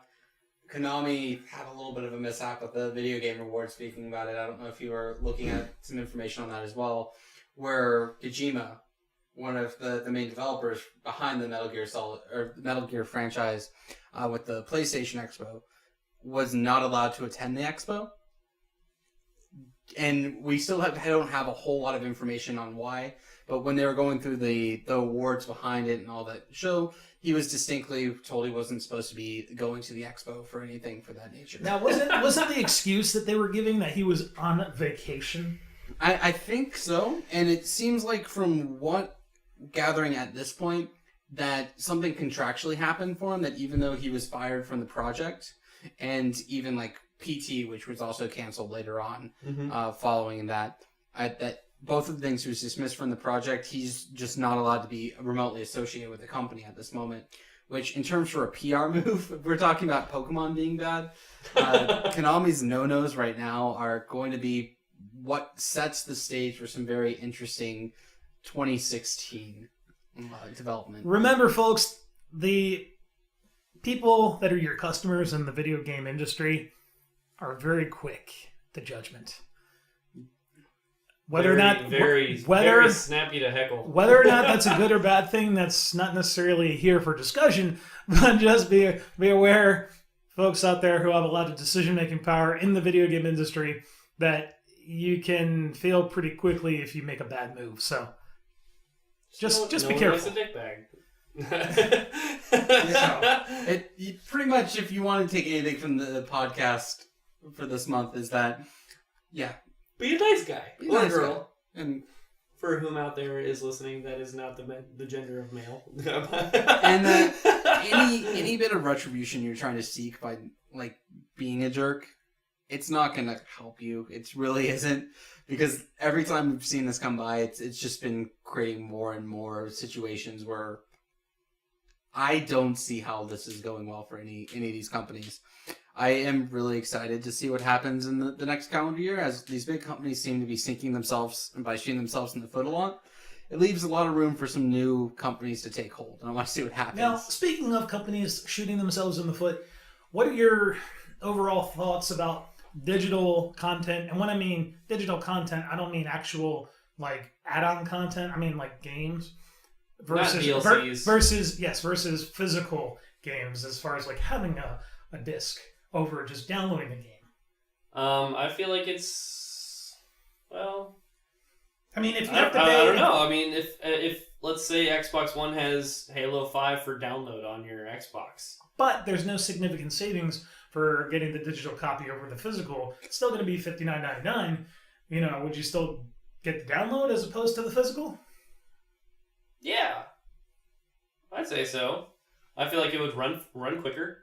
Would it? Yeah, but here's the thing. If you bought the physical, you'd still be able to install it to the hard drive. The bottom line is that you'd still have that physical copy, most specifically in the event that for some reason, and this is how I look at it. Your data gets corrupt. Well, no, in the event that the service goes offline and for some reason you can't download it, and it could be for a variety of reasons. They have a service disruption, or they just simply stop supporting that version of the console. Now your games are all locked, away in their service that you can't access. And now you're screwed as far as all the stuff that you purchased. That is something I would have never thought of. and that's the risk and reward of Steam. Like, Steam finds a way to drop down the price a little bit to compete with the consoles and the physical copies. Yeah. But the risk you're running is that if you don't have Big Daddy, hard drive, or more importantly, if Big Daddy Valve decides one day that they don't want Steam anymore, those 300, 400, or 400 games that you've had over the years all go away. There's big legal issues that have been talked about lately, as far as games that are no longer supported but cannot run because those back-end services are no longer available because the game manufacturer decided that they didn't want to continue running it.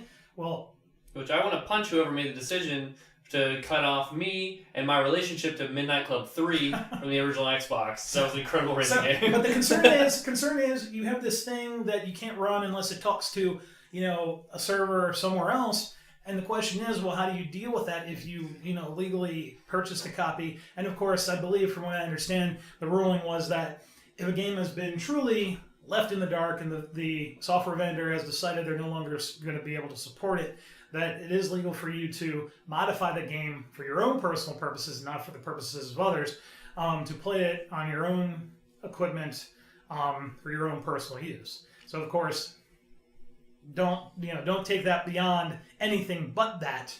That's all that means. It's for your own personal use. And what that brings me into is on the side note, when digital came this whole mentality that we needed online gamings, that you had to be online all the time to play. I absolutely despise this. This is one of the worst things in gaming history, in my opinion. Are you talking about like Elder Scrolls Online kind of game? Or any game that... there's games out there that will require you to be signed in online to play it no matter what. As just a flat-out circumstance. And, the thing... People have asked me all the time, since I have been in the industry for a very long time, what my view of that is. And to be honest with you, I would love nothing more than to have an environment where everything requires you to be online. Not because I want to be the guy to check to see what you're doing, but I like to imagine that we could live in a world that we don't have to be concerned about server disruptions, ISP interruptions, power outages, things that are beyond your control that would have a major factor in whether or not you can play that title. And then, of course, you have the things that sit in the back of my head, which is, well, what if this company goes out of business or decides that they no longer want to support this title, or they decide that, the servers they have that they're running this thing just are, not cost effective and they just want to get rid of it. All these factors that sadly negate that idea. And that's bring those together, it runs that risk that if you, forbid, had a digital game that was online only, and now both those services are out, you basically went from a $60 game to absolutely worthless space on your hard drive that does nothing, that you can't access anymore, you can't operate, you can't do anything with. At least a physical copy, it's not taking up space, and you have at least a nice paperweight at the end of the day. And that's nice. I'm someone who also likes the collection. I like having all the cases, and I like having everything there, and there's something about a physical copy, but it's probably because we've grown up in the physical copy world. And honestly, there's no other smell like a new game smell. Yeah. Sure. Pull it right out of the plastic, open it up, smell it. So, and the other problem that we have with online games, especially if you're going to buy a major title that is incredibly huge, is the fact that, we have major ISPs out there, like Comcast, of course, is a big one, which is instantiating data caps. They don't like to call it that, but that is technically what it is. I don't care what you tell me. That is what essentially it is. They may not cut you off, but the bottom line is that they're requiring that you pay more than what you're originally paying for what you're quote-unquote supposed to be paying for unlimited broadband. It's always on. You should be able to use it to your heart's content, get that speed that you're paying for without having to worry about how much you're actually using. But the problem is with all these games that are, 20, 30, 40, even 50, 60 gigabytes in total space, that means that, well, hey, I just blew maybe, I don't know, a tenth of my total month's bandwidth. And not to mention, you have Windows 10, which came out over the summer, which, it does build updates all the time, which means that you're essentially downloading a new copy of the operating system every time. I don't know. It's just me and working on my laptop. It's just, I don't know if that's relevant. I'm still learning a whole lot about technology and what it does. But the one thing that really, really, really grinds my gears is turning on my laptop and saying, "I'm going to shut your computer down in the next 10 minutes before I update it. You need a new update for your laptop." I was like, what the heck was wrong with it before? It ran just fine.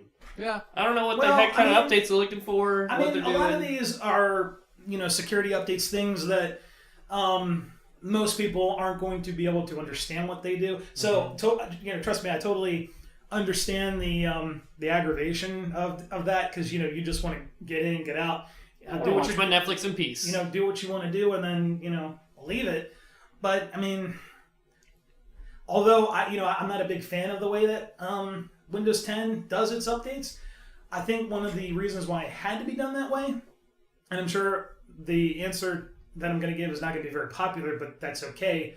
Most people are not security analysts. But the bottom line is that if you don't force that methodology, those updates will never get done, and that operating system will be sadly, left behind in the dark as far as its security updates that may be available, and being able to close holes that Microsoft and whatever vendor it is may be fixing. Mm-hmm. So, I mean, I definitely feel the aggravation of that, because trust me, I hate myself when I'm trying to do something, especially something that's time critical, that I'm trying to make sure gets done very quickly, and hey, I've got to wait for this update to be applied. But I mean, like I said, the sad reality is that if you don't set aside the time, and for me, I mean, that's not as big of a deal. Yeah. But for others, they would just turn updates off, period. They would never do updates.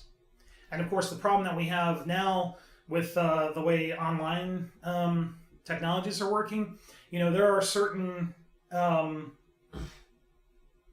technologies that are, being deprecated, which means, for example, I mean, SSL version 2, I know these things may not make sense to a lot of people, but SSL version 2 has been deemed insecure for a very long time. And although that's an option to use in your browser for encryption, that's something that has been universally turned off across the board. But recently, and I mean recently within the last year or two, you've had SSL version 3 being deemed insecure, which means that there was this race for all of these providers to turn that off on the server level, and of course on the network level, which would be the connector to the back end from the outside world. Your load balancers, DMZ, things like again, things you may not understand, but basically the thing that connects the outside. Totally going over my head. Yeah, that's okay. but to people who may be listening, this may make better sense. But it's basically the thing that connects the outside world, the user, to the network that you're trying to connect to, and of course the servers that are sitting behind there. There's this race to turn all that stuff off, and of course you're now left with a very small amount of available technologies that can still do encryption that your browser may not allow. Like, for example, I know that for a while after all this happened and server administrators were turning all this stuff off, that Firefox, Chrome, Internet Explorer would complain, I can't connect to this because I'm only allowed to use version 3 of SSL, and TLS, which is another major encryption methodology that's used today, isn't available or isn't allowed to run. So as a result, you just get this really weird error, and you're just like, well, that's weird. It used to work. It doesn't work now, so what's the problem? So it's one of those things where that, other technology or level of encryption, in this case, has to be enabled, which on most computers is not. So it's one of those things that you got this disconnect between the users and the administrators. And that's where those forceful updates come in. And if you don't force that kind of methodology to do updates, and Firefox is a good example. They pushed out an update a while back after all this happened to basically say, SSL version 3 is not secure, so it's not enabled. You can still enable it, but you got to go into some very deep options to turn it on, because the major security firms out there have deemed that it just is not secure, because it can be easily bypassed, and or the stuff you're trying to have encrypted can essentially get de-encrypted through, at least from somebody who may be attempting to hack the system through very easy means from their perspective. Mm-hmm. To your perspective, the means that they would have to go through to actually compromise you are very intricate. But to them, not really. That could be something they may do every day. Something they may understand that others don't. It's not like I'm plotting against the government or anything. What are they going to take from me? Well, and that's the thing. A lot of people think, well, I'm just a guy. I don't have anything. Well, that's the thing. If you're just a guy and you don't have anything, well, guess what? You're a relatively clean slate. They can compromise your your credit, your financial situation, the fact that you may not have credit or may have very little credit history and may take advantage of that. The scarier flip side is that you may not be aware that something's happening to you, and it makes you the perfect victim. Yep. So that's definitely something that everybody needs to be aware of, is that if you're a nobody, that could be a prime target for somebody attempting to compromise you, whether it be for any type of game, financial, blackmail, anything really, to take advantage of you just because you're just not aware. And in fact, that's why we have the problems we do, because most people choose to just not be aware. Yeah. And they don't understand how easy it is just to click a link and boom, now your computer is now being controlled by somebody on the other end of the world, and you would never know unless, somebody on the network side saw these connections being opened up that shouldn't be, which is not something a internet provider would typically be monitoring, unless there was It's a reason. not a priority for them. Well, no, it's just that it's not a reason to. It's another concern of privacy as well. We can talk about the NSA and all the stuff that they do to monitor us, but the bottom line is that unless there's something major going on, malware attack, I mean, honestly, whatever. To be 100% honest, since I'm not like plotting against the government or anything, I would rather have the NSA listening to me than somebody that's actually trying to take advantage of me. Yeah. The NSA is actually looking for people who are big dickbags trying to blow people up. That if you have someone at least there that's at some level looking out for you in a way too. But that's Yeah, but the problem though with that mentality is they're not going to flat out tell you if there's a problem, because guess what? Then that there's this thing going on that shouldn't be. Mm-hmm. Which kind of makes sense to kind of keep things in secret. But again, what's Maybe the not point? aliens, because I'm What's pretty the sure point? aliens are. But what's real. the point of them monitoring you if you get compromised, or your systems get compromised, or your network gets compromised? What's the point of them monitoring you if they're not going to tell you about it? Sure. And I think that's kind of the whole thing with government too, is how we like to regulate, but we don't want to educate. Trust me, I see. That is wow. Well, trust me, I see your point here. But I mean, like, you already know that outside of here, I run major networks. Mm-hmm. And guess what? None of the stuff that you ever see me with are ever going to touch those networks. Because although, you can say whatever you want, I do a relatively good job inspecting things down to the firmware level, the hardware level, to ensure that instructions that are not supposed to be running there, things that you guys would not even understand to begin to fathom how that works, aren't running. And things that may be sitting there waiting for an opportunity to attack, which is another thing that happens, is you have viruses and malware and software that may be used negatively or against a network, could be sitting there for 10 years undetectedly and just waiting for its opportunity for no one to be looking and or for something to be happening that they're wanting to happen, so that they can launch it and of course sabotage something, or watch what's going on inside the network, or do this, do that. Everyone has their reason for, especially when it comes to a major compromise, as far as why it was done.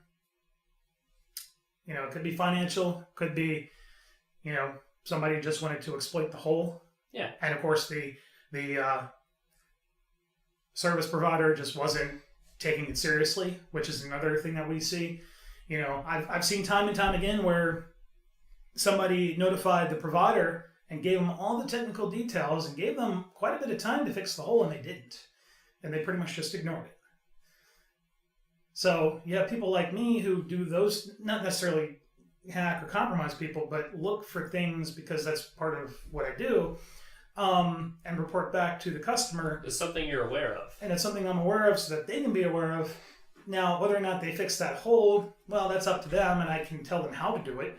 But my big thing is not, my end goal is not necessarily to make this insane amount of money doing it. It's more, the altruism of saying, here's a problem that you could save yourself the You have the know-how. the detriment of getting compromised, and close this big hole that may have been there for a long time. there was a major vulnerability in Linux systems for a very long time that a lot of people knew about, but nobody knew how to really take care of it without just completely Dismantling. just completely not running that thing on the system. And the problem with that is that's a very crucial part to what most people are running on a Linux system. So as a result, it wasn't really something that you could have just removed, because like everything that was the reason why that system was there requires it. Mm-hmm. And I mean, yeah, there are some situations where it can be removed, but it's kind of like, well, what's the point of removing it if my database application, whatever, requires this in order to actually be here? That's way over my head. It is. And again, this is for all the technical people out there. So, going back to the original point, sad reality, and we've already brushed on the fact that I kind of hate this methodology as well. And I mean, it can be a pain in the ass because it can totally interrupt things that you're trying to do or interrupt production systems. I mean, every once in a while, I'll have to interrupt a service that never goes down, or it's never supposed to go down. Yeah. Just to reboot. But the problem is that those reboots need to happen. Mm-hmm. And if they don't, then sadly, these updates would never get pushed. And they have to. I would say that maybe 95% of... All percentages are made up? No.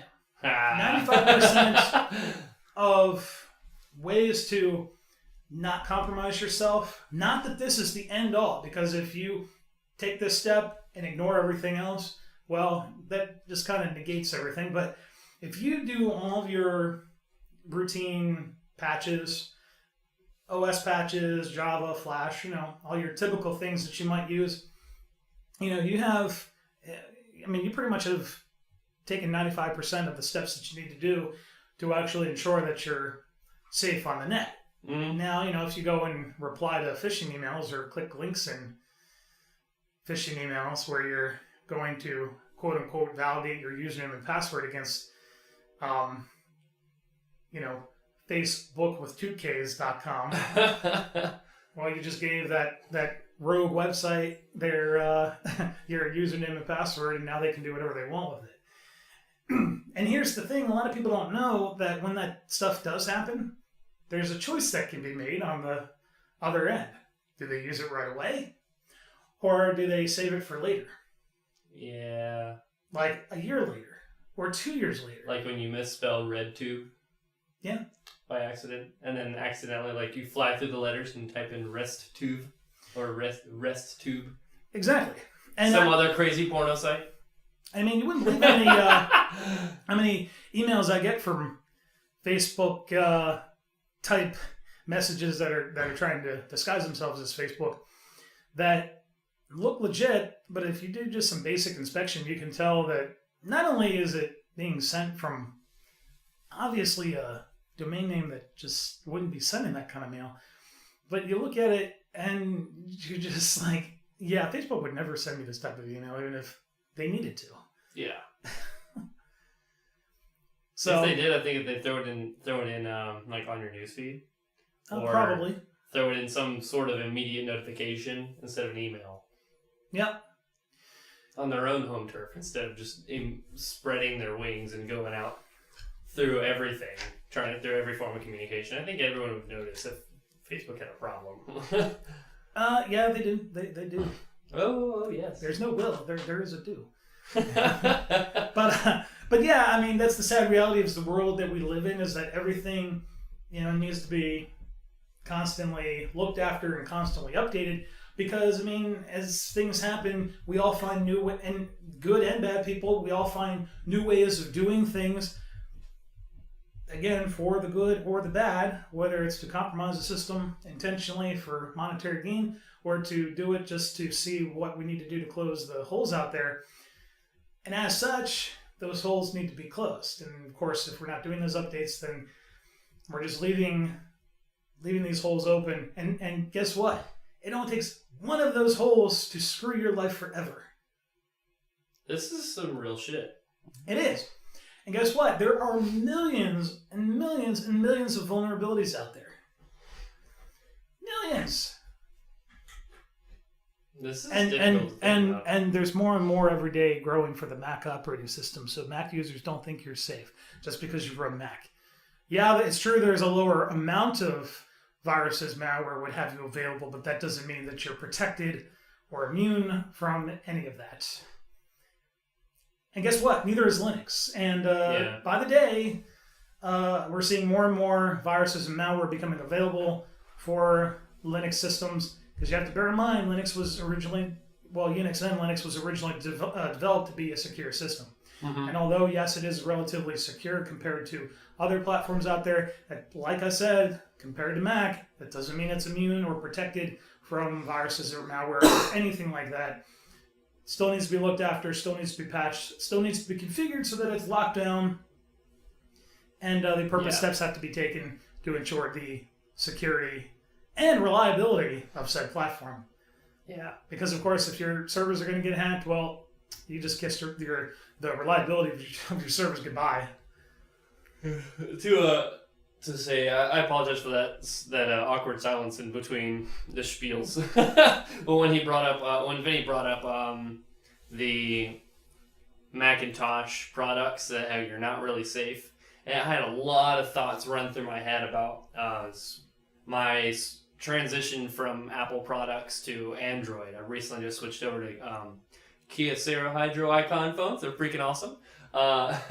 And to a different phone carrier. Because Verizon is charging me $115 a month for 12 gigabytes and unlimited talking text. And you know what the great thing, though? It's ridiculous. You know what the great thing about Android is? Don't give Verizon. That's not no tie to great thing about Android, but yeah, don't give Verizon. Well, I mean, we've already talked about that. Verizon isn't bad. It's just like all the major carriers out there. It's ridiculous how much they're they just charge. price gouging you, essentially. I mean, I could use that money to eat. Well, but anyway, just real quick, going to what I want to talk about. I really love how back in September, and you wouldn't be able to do this with the iPhone. Back in September, we noticed pretty much right away that there was a problem with Google Play services as a result of an app update. And not as I've said before in various threads and what have you, we all don't really know how it happened. And neither, as far as I understand, the manufacturer doesn't know, Google doesn't know. It appears that a symbolic link or an actual copy of the library for a very important system library that has everything to do with Google Play services either was removed or just went missing. Now, we don't know why that would happen because that type of operation would require root access.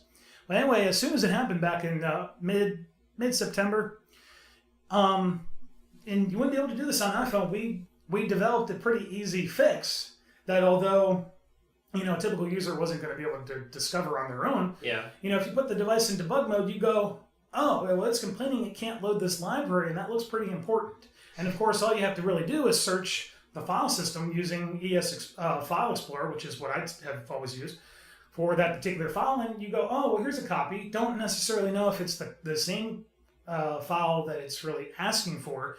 And, we copied it over to the appropriate file system that it was complaining about, and oh, sure enough, the problems just went away. So something cool that you can do on Android that you really wouldn't be able to do with other major phone manufacturers and operating system providers like Apple and Microsoft. And I think that's cool that, you can do that. Now, of course, there are some risks with doing that, but as far as I'm concerned, if you're an informed user, like most people, not all, but most people who use Android, you're not going to have any of those problems. And I mean, we already have seen in the last few weeks that Apple's not immune to those problems. They've, had a decent number of infected apps get approved. And, a lot of devices out there got infected as a result. And I don't know. That kind of stuff just really, really grinds my gears. I would just, like, for example, before Vinny and a few other people around the country have put their brains together and fixed the problem with the Play Store. Well, and I should clear that up right away. I wouldn't necessarily say a group. We all kind of a whole bunch of us kind of came up with it on our own. So some steps I mean, I don't think any of them were really identical. They all had the same idea as far as that there was this thing that was missing and we had to get it there somehow. Well, and I said it in that fashion because I wasn't exactly sure how it went down. I didn't Sure. know. Obviously, there wasn't really a whole lot of communication because there was some bullshit that went down. But Yeah. Well, I mean, I have to clarify that for the people out there, especially those listening later, just because, with me, as a lot of people out there who are very familiar with the way I do things, for me, it's just to let the people know I had this problem, and there's probably a lot of people out there who have this problem too. So here's what I did to do it. If you have any questions, you can email me. I most likely will respond. But if you're asking a question and being an ass about it, I'll probably just ignore you for a while. But the bottom line is that a whole bunch of people figured out that this was the problem, came up with similar solutions. On my blog post, I didn't tell you how to obtain what I call pseudo root access in the way that I did it to obtain root to actually make this change. But the bottom line is I basically just told you the basic idea of what I had to do to get the problem working. Didn't tell you how to get root access. If you wanted to try this, you can do it on your own. You can figure out how to get root access on your own, but that's not really something I'm going to help you with. Mm-hmm. And there was some interesting things that occurred as a result of that whole thing. As you guys know, some BS, and unfortunately, that did require contacting the authorities. And of course, they're continuing to handle it. So don't think that just because you want to get nasty with somebody or you want to start doing things that are not necessarily legal, don't think that you're immune from your own laws in your locale. Because guess what? Especially if you deal with me, those laws will be tested. And you'll be put back in your place. And especially if you did something wrong. Not that I'm perfect, but I'm not going to go beyond the law to, tell you how to do things. But, if that's the way you're doing it, then you will be put in your place, and not by me directly, but by law enforcement, who, of course, are the ones that oversee that type of thing. So, just be careful what you do out there. Online activities are tracked and monitored in a variety of ways. You can hide your tracks, but ultimately, if authorities want to find you, they will find you. So just be careful. But on a happy note, thank you to, if you happen to be listening and you put forward the effort to try to fix the Google Play Store, thank you for somebody who had nothing to do with it, but at the same time, is very grateful for being fixed, because now I can finally save my Clash of Clans village on my Google Play Store. Absolutely. So if I lose my phone, I can re-download it, and it's the shit. So, and that's the thing. That is a stressful situation right there. What, not being able to sing here? Yes. What happens is your phone just completely crashes. You're like, oh shit. Now I have to start over and put another $20 into this game. Well, another thing is that, this is exactly similar to my point. You required something that required talking to the Google Play Store. Well, there are other apps that I have that, run locally on your device, but they will not run until they do a license check from the Google Play Store. So if it can't do it, well, you won't be able to run your app. And that sucks. But I'm still learning a whole lot about this because I was mainly an Apple guy for a long time. I always used iPhones and iPod Touches and iPod Videos when they first came out, and all the apps that came along with them. So I'm just learning a whole lot about how Androids work. I'm very new to the Android world. And there's reasons behind why that change was made. It was primarily a carrier change. And not to say that they don't support iPhone. It's just that from an affordability standpoint, you're not gonna find that with an iPhone. I'm sorry, guys. And a convenience standpoint too. Convenience. Yeah, that too. I feel like you could do a whole lot more with an Android. You get a lot more capability and freedom to do what you want with your phone versus having just a static kind of feel to your phone. It's like, here, this is your call button. This is your what button. This is how you do this. Android's more of you can turn your background to a moving matrix. But I'm very, very simple and easily amused. So that kind of stuff is fun to me. Yeah. And me personally, I do this primarily because I'm in the industry to solve very complex problems. So, if I can help a brother out, so to speak, because I solved a problem that I had, which is just about most of the solutions you'll find are because I specifically had a problem, me personally. And I was like, I know that a lot of people have this problem, and here it is, and it's not really hard. And that's most cases what the deal is. It's not a hard solution, but it's not one that most people would really think of. And in fact, somebody, in regards to this issue that I had to contact the authorities in regards to, told me that one of the things that you can use to get help in some situations in regards to some of my posts, he said that it was really obscure. And I'm like, yeah, there's a reason for that. Primarily because if I get especially from the technical perspective, if I get a lot of that stuff like embedded in other places like forums, what have you, where they may be talking about these things, well, guess what? Now my day job has just become just talking to people about how to solve their problems, to monitor these other forums, other places to communicate problems about their device. And as I told this individual, because he basically asked if next time I come out with a post like this, and this is another thing, I'm like, well, I don't really know that a post is going to drive this much of a problem. At least the problem that was had. Anyway, we're not going to tell you what it is. But the bottom line is, he asked if I could, post it on some forums. And I'm like, no, I don't really have time for that. I'm like, you don't understand how some people just don't have time for that. It's one thing if I post it on my blog, and of course you can search it on Google and find it. And I guess another caveat with that whole thing was that because of some issues with search engine optimization on the service that we're talking about, that particular post didn't get cached for a while. Like, I don't think it got cached for like a month and a half maybe. So, I mean, you could still find it, but the bottom line is that, it would appear in search results. Yeah. But, like, if you went to go find a cached copy of it somewhere, you weren't going to get that cached copy. It basically would look like that post never existed. So even if you found a cached copy of the entire listing, that post just wouldn't be there. And the person that we had problems with called me out on it and said, well, the PID, is higher than it should be based on what is actually the current highest post. And I'm like, you're not obviously a technical person. And if you are, you don't understand how somebody can customize the site so that it randomizes that PID. So it doesn't matter if it's higher or lower than the previous post. That's just what it chose.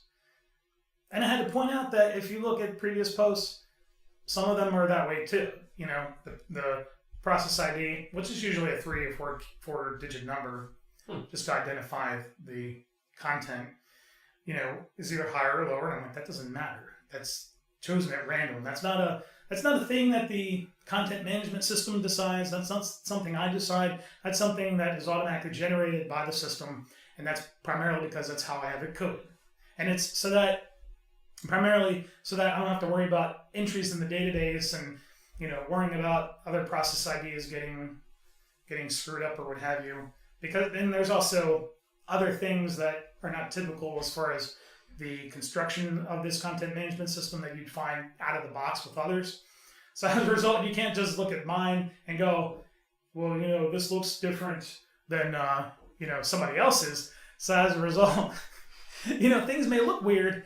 And to me, I understand why that is. And to others, they don't. And they assume things.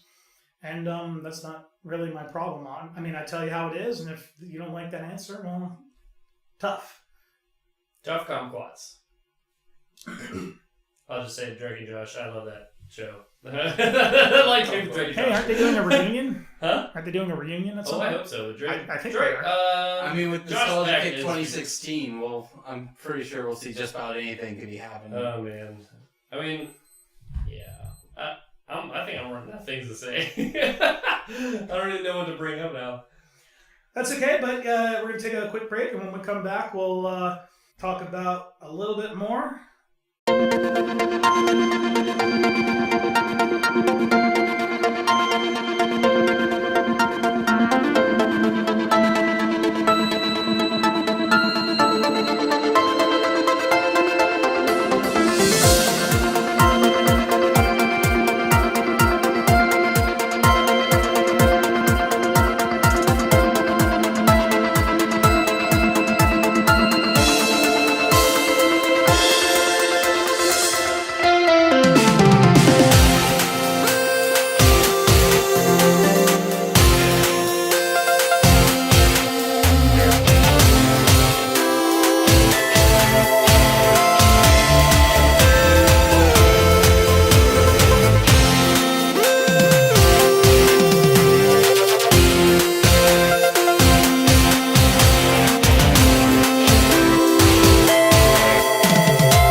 Welcome back, everyone, to the VinnyMac's 9 Radio Show podcast, the most radioactive show on the planet. Thanks so much for tuning in. I am the one and only DJ Vince VinnyMac. And I'm Matthew Sarossi Johnson. And I'm MC Percolator coming at you with the facts. He is in the house. In his house? And- What? and- Tiny Rick? And yes, it's Tiny Rick. Thank you so much, brother. Absolutely. And it's been such a blast once again to be able to, again, third episode here with everybody, enjoying every moment with every single person here. Again, every single one of you has a story to tell. Make sure you give us some love and some comments. If you have any questions or want some stuff for us to talk about, make sure to tweet out to me. I'll be able to more than happy to add that to my little schedule of what we should talk about and get that, make sure we get that taken care of as well. I appreciate your accent, sir. I'm new to this whole podcast and entertainment jazz. So if you are interested in looking me up because you want to see this sexy face. Everyone wants to see that. Oh sexy my face. gosh, it's just the nose that gets the ladies. I'm maybe the chin beard in my profile picture. You can tweet out to me. It's MC Percolator. It's spell it MCPERKYALATA. And if With an @ sign before that. I don't know. I'm new to the Twitter thing too. If you're confused about how to spell that because you're just like tired, because I'm sure most people are, you can go to mcp.gamechumps.tv. That's MCP for MC Percolator at .gamechumps.tv, and you'll be redirected to his Twitter page. That is incredibly convenient. You should probably follow his advice instead of mine. And same with Rossi. If you want to be redirected to his Twitter page, you can go to rossi.gamechumps.tv. You can also go to what did I do for mine? I don't know. You can just go to VinnyMacRadio.com or VinnyMac.tv and check out all the cool stuff we have there. You can check out the previous episodes of the podcast. You can check out everything that I'm up to, ways to follow me, ways to follow the Game Chumps crew, and all that fun stuff. Hopefully we'll have the archive on Mixcloud and YouTube, hopefully within the next 24 hours. And hopefully the show notes as well. If you want to see everything we covered tonight, in addition to all the tracks played, both in the pre-show and during the show, you can go to VinnyMacRadio.com, click on the podcast link, and then you can click on the show notes link. Usually that takes a little while to get up, to get the show notes up. Just a minute. What's funny is that I have them prepared usually after the show, but I don't know, being the perfectionist I can be sometimes, I'm usually dead after the show and I go to sleep and then I forget about it for a week, and you know. Hey, no one's perfect. But the bottom line is that it'll be up there eventually. I think it took 2 weeks to get episode 1302 show notes up there. Really wasn't a whole lot to actually put on the show notes for that episode, primarily because most of what I actually put up there was just the track info. And of course, you all know what we covered during that episode, which was Temwag and Rossi's experience. Our journey going forward. And of course, if you want to do some meetups with us, we do have some opportunities to meet up in the upcoming 2016 calendar. Yes. We have PAX South coming in January if you want to hang out with Vinny, myself, and Tenwug. And if you want to get a chance to meet all of the Game Chumps crew all in one space, we're all going to be at MagFest this year, coming in February. It's gonna be the tops. It's going to be awesome, guys. And definitely... We're getting riggedy Rex, son!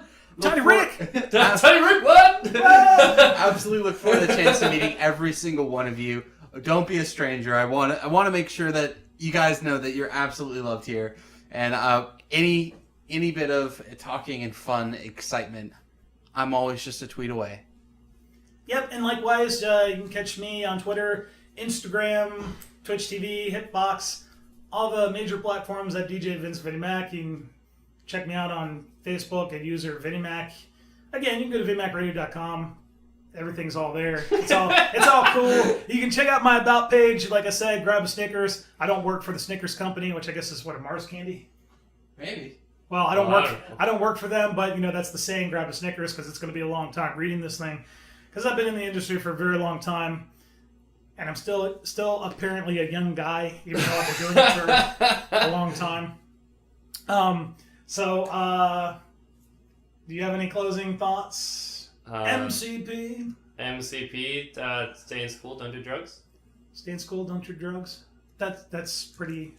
I'm kind of brain dead after this. This has been a long podcast. No, that is a solid ending from MC Pucklid. And every single one of you, hope you've had a great 2015. When we're returning back in 2016, I want to make sure that even if for some reason you didn't have a good 2015, 2016 is a brand new experience for you. It's time to take it by storm. We're going to have some fun along the way. So keep strong, keep ready, and make an awesome impression in 2016 to come. And absolutely look forward to going to MagFest and possibly hearing Sarasi and I break out into Disney song and going a cappella with our own freestyle lyrics. Who knows? To the tune of different Disney songs. That could be January's podcast. Who knows? Ooh. Don't. Hey, that's a spoiler. That would be a super spoiler.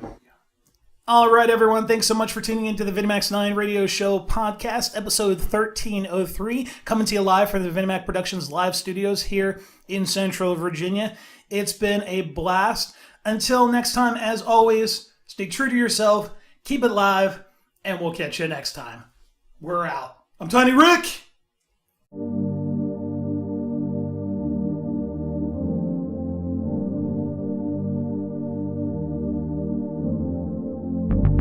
There's nothing you can do to me. You've inflicted all the pain that you ever will, and now I don't wanna see your face. Every second I think about you, it's time that I waste. There's a smooth steel cage around my heart. The first time you almost got in, and that's why I gotta forget about you. Gotta leave you far behind. Gotta keep moving forward, girl. I've got a smooth steel cage wrapped around my heart. It's not made of stone that can be weathered away. Let go as only still can be. There's no emotion to see, and it's all because of you. I don't wanna be your lover. I don't wanna be your friend. Don't wanna be undercover. I'm so glad this is the end, girl. You don't need to understand that all you cause me is pain. All you care about is yourself. I don't wanna go through that again.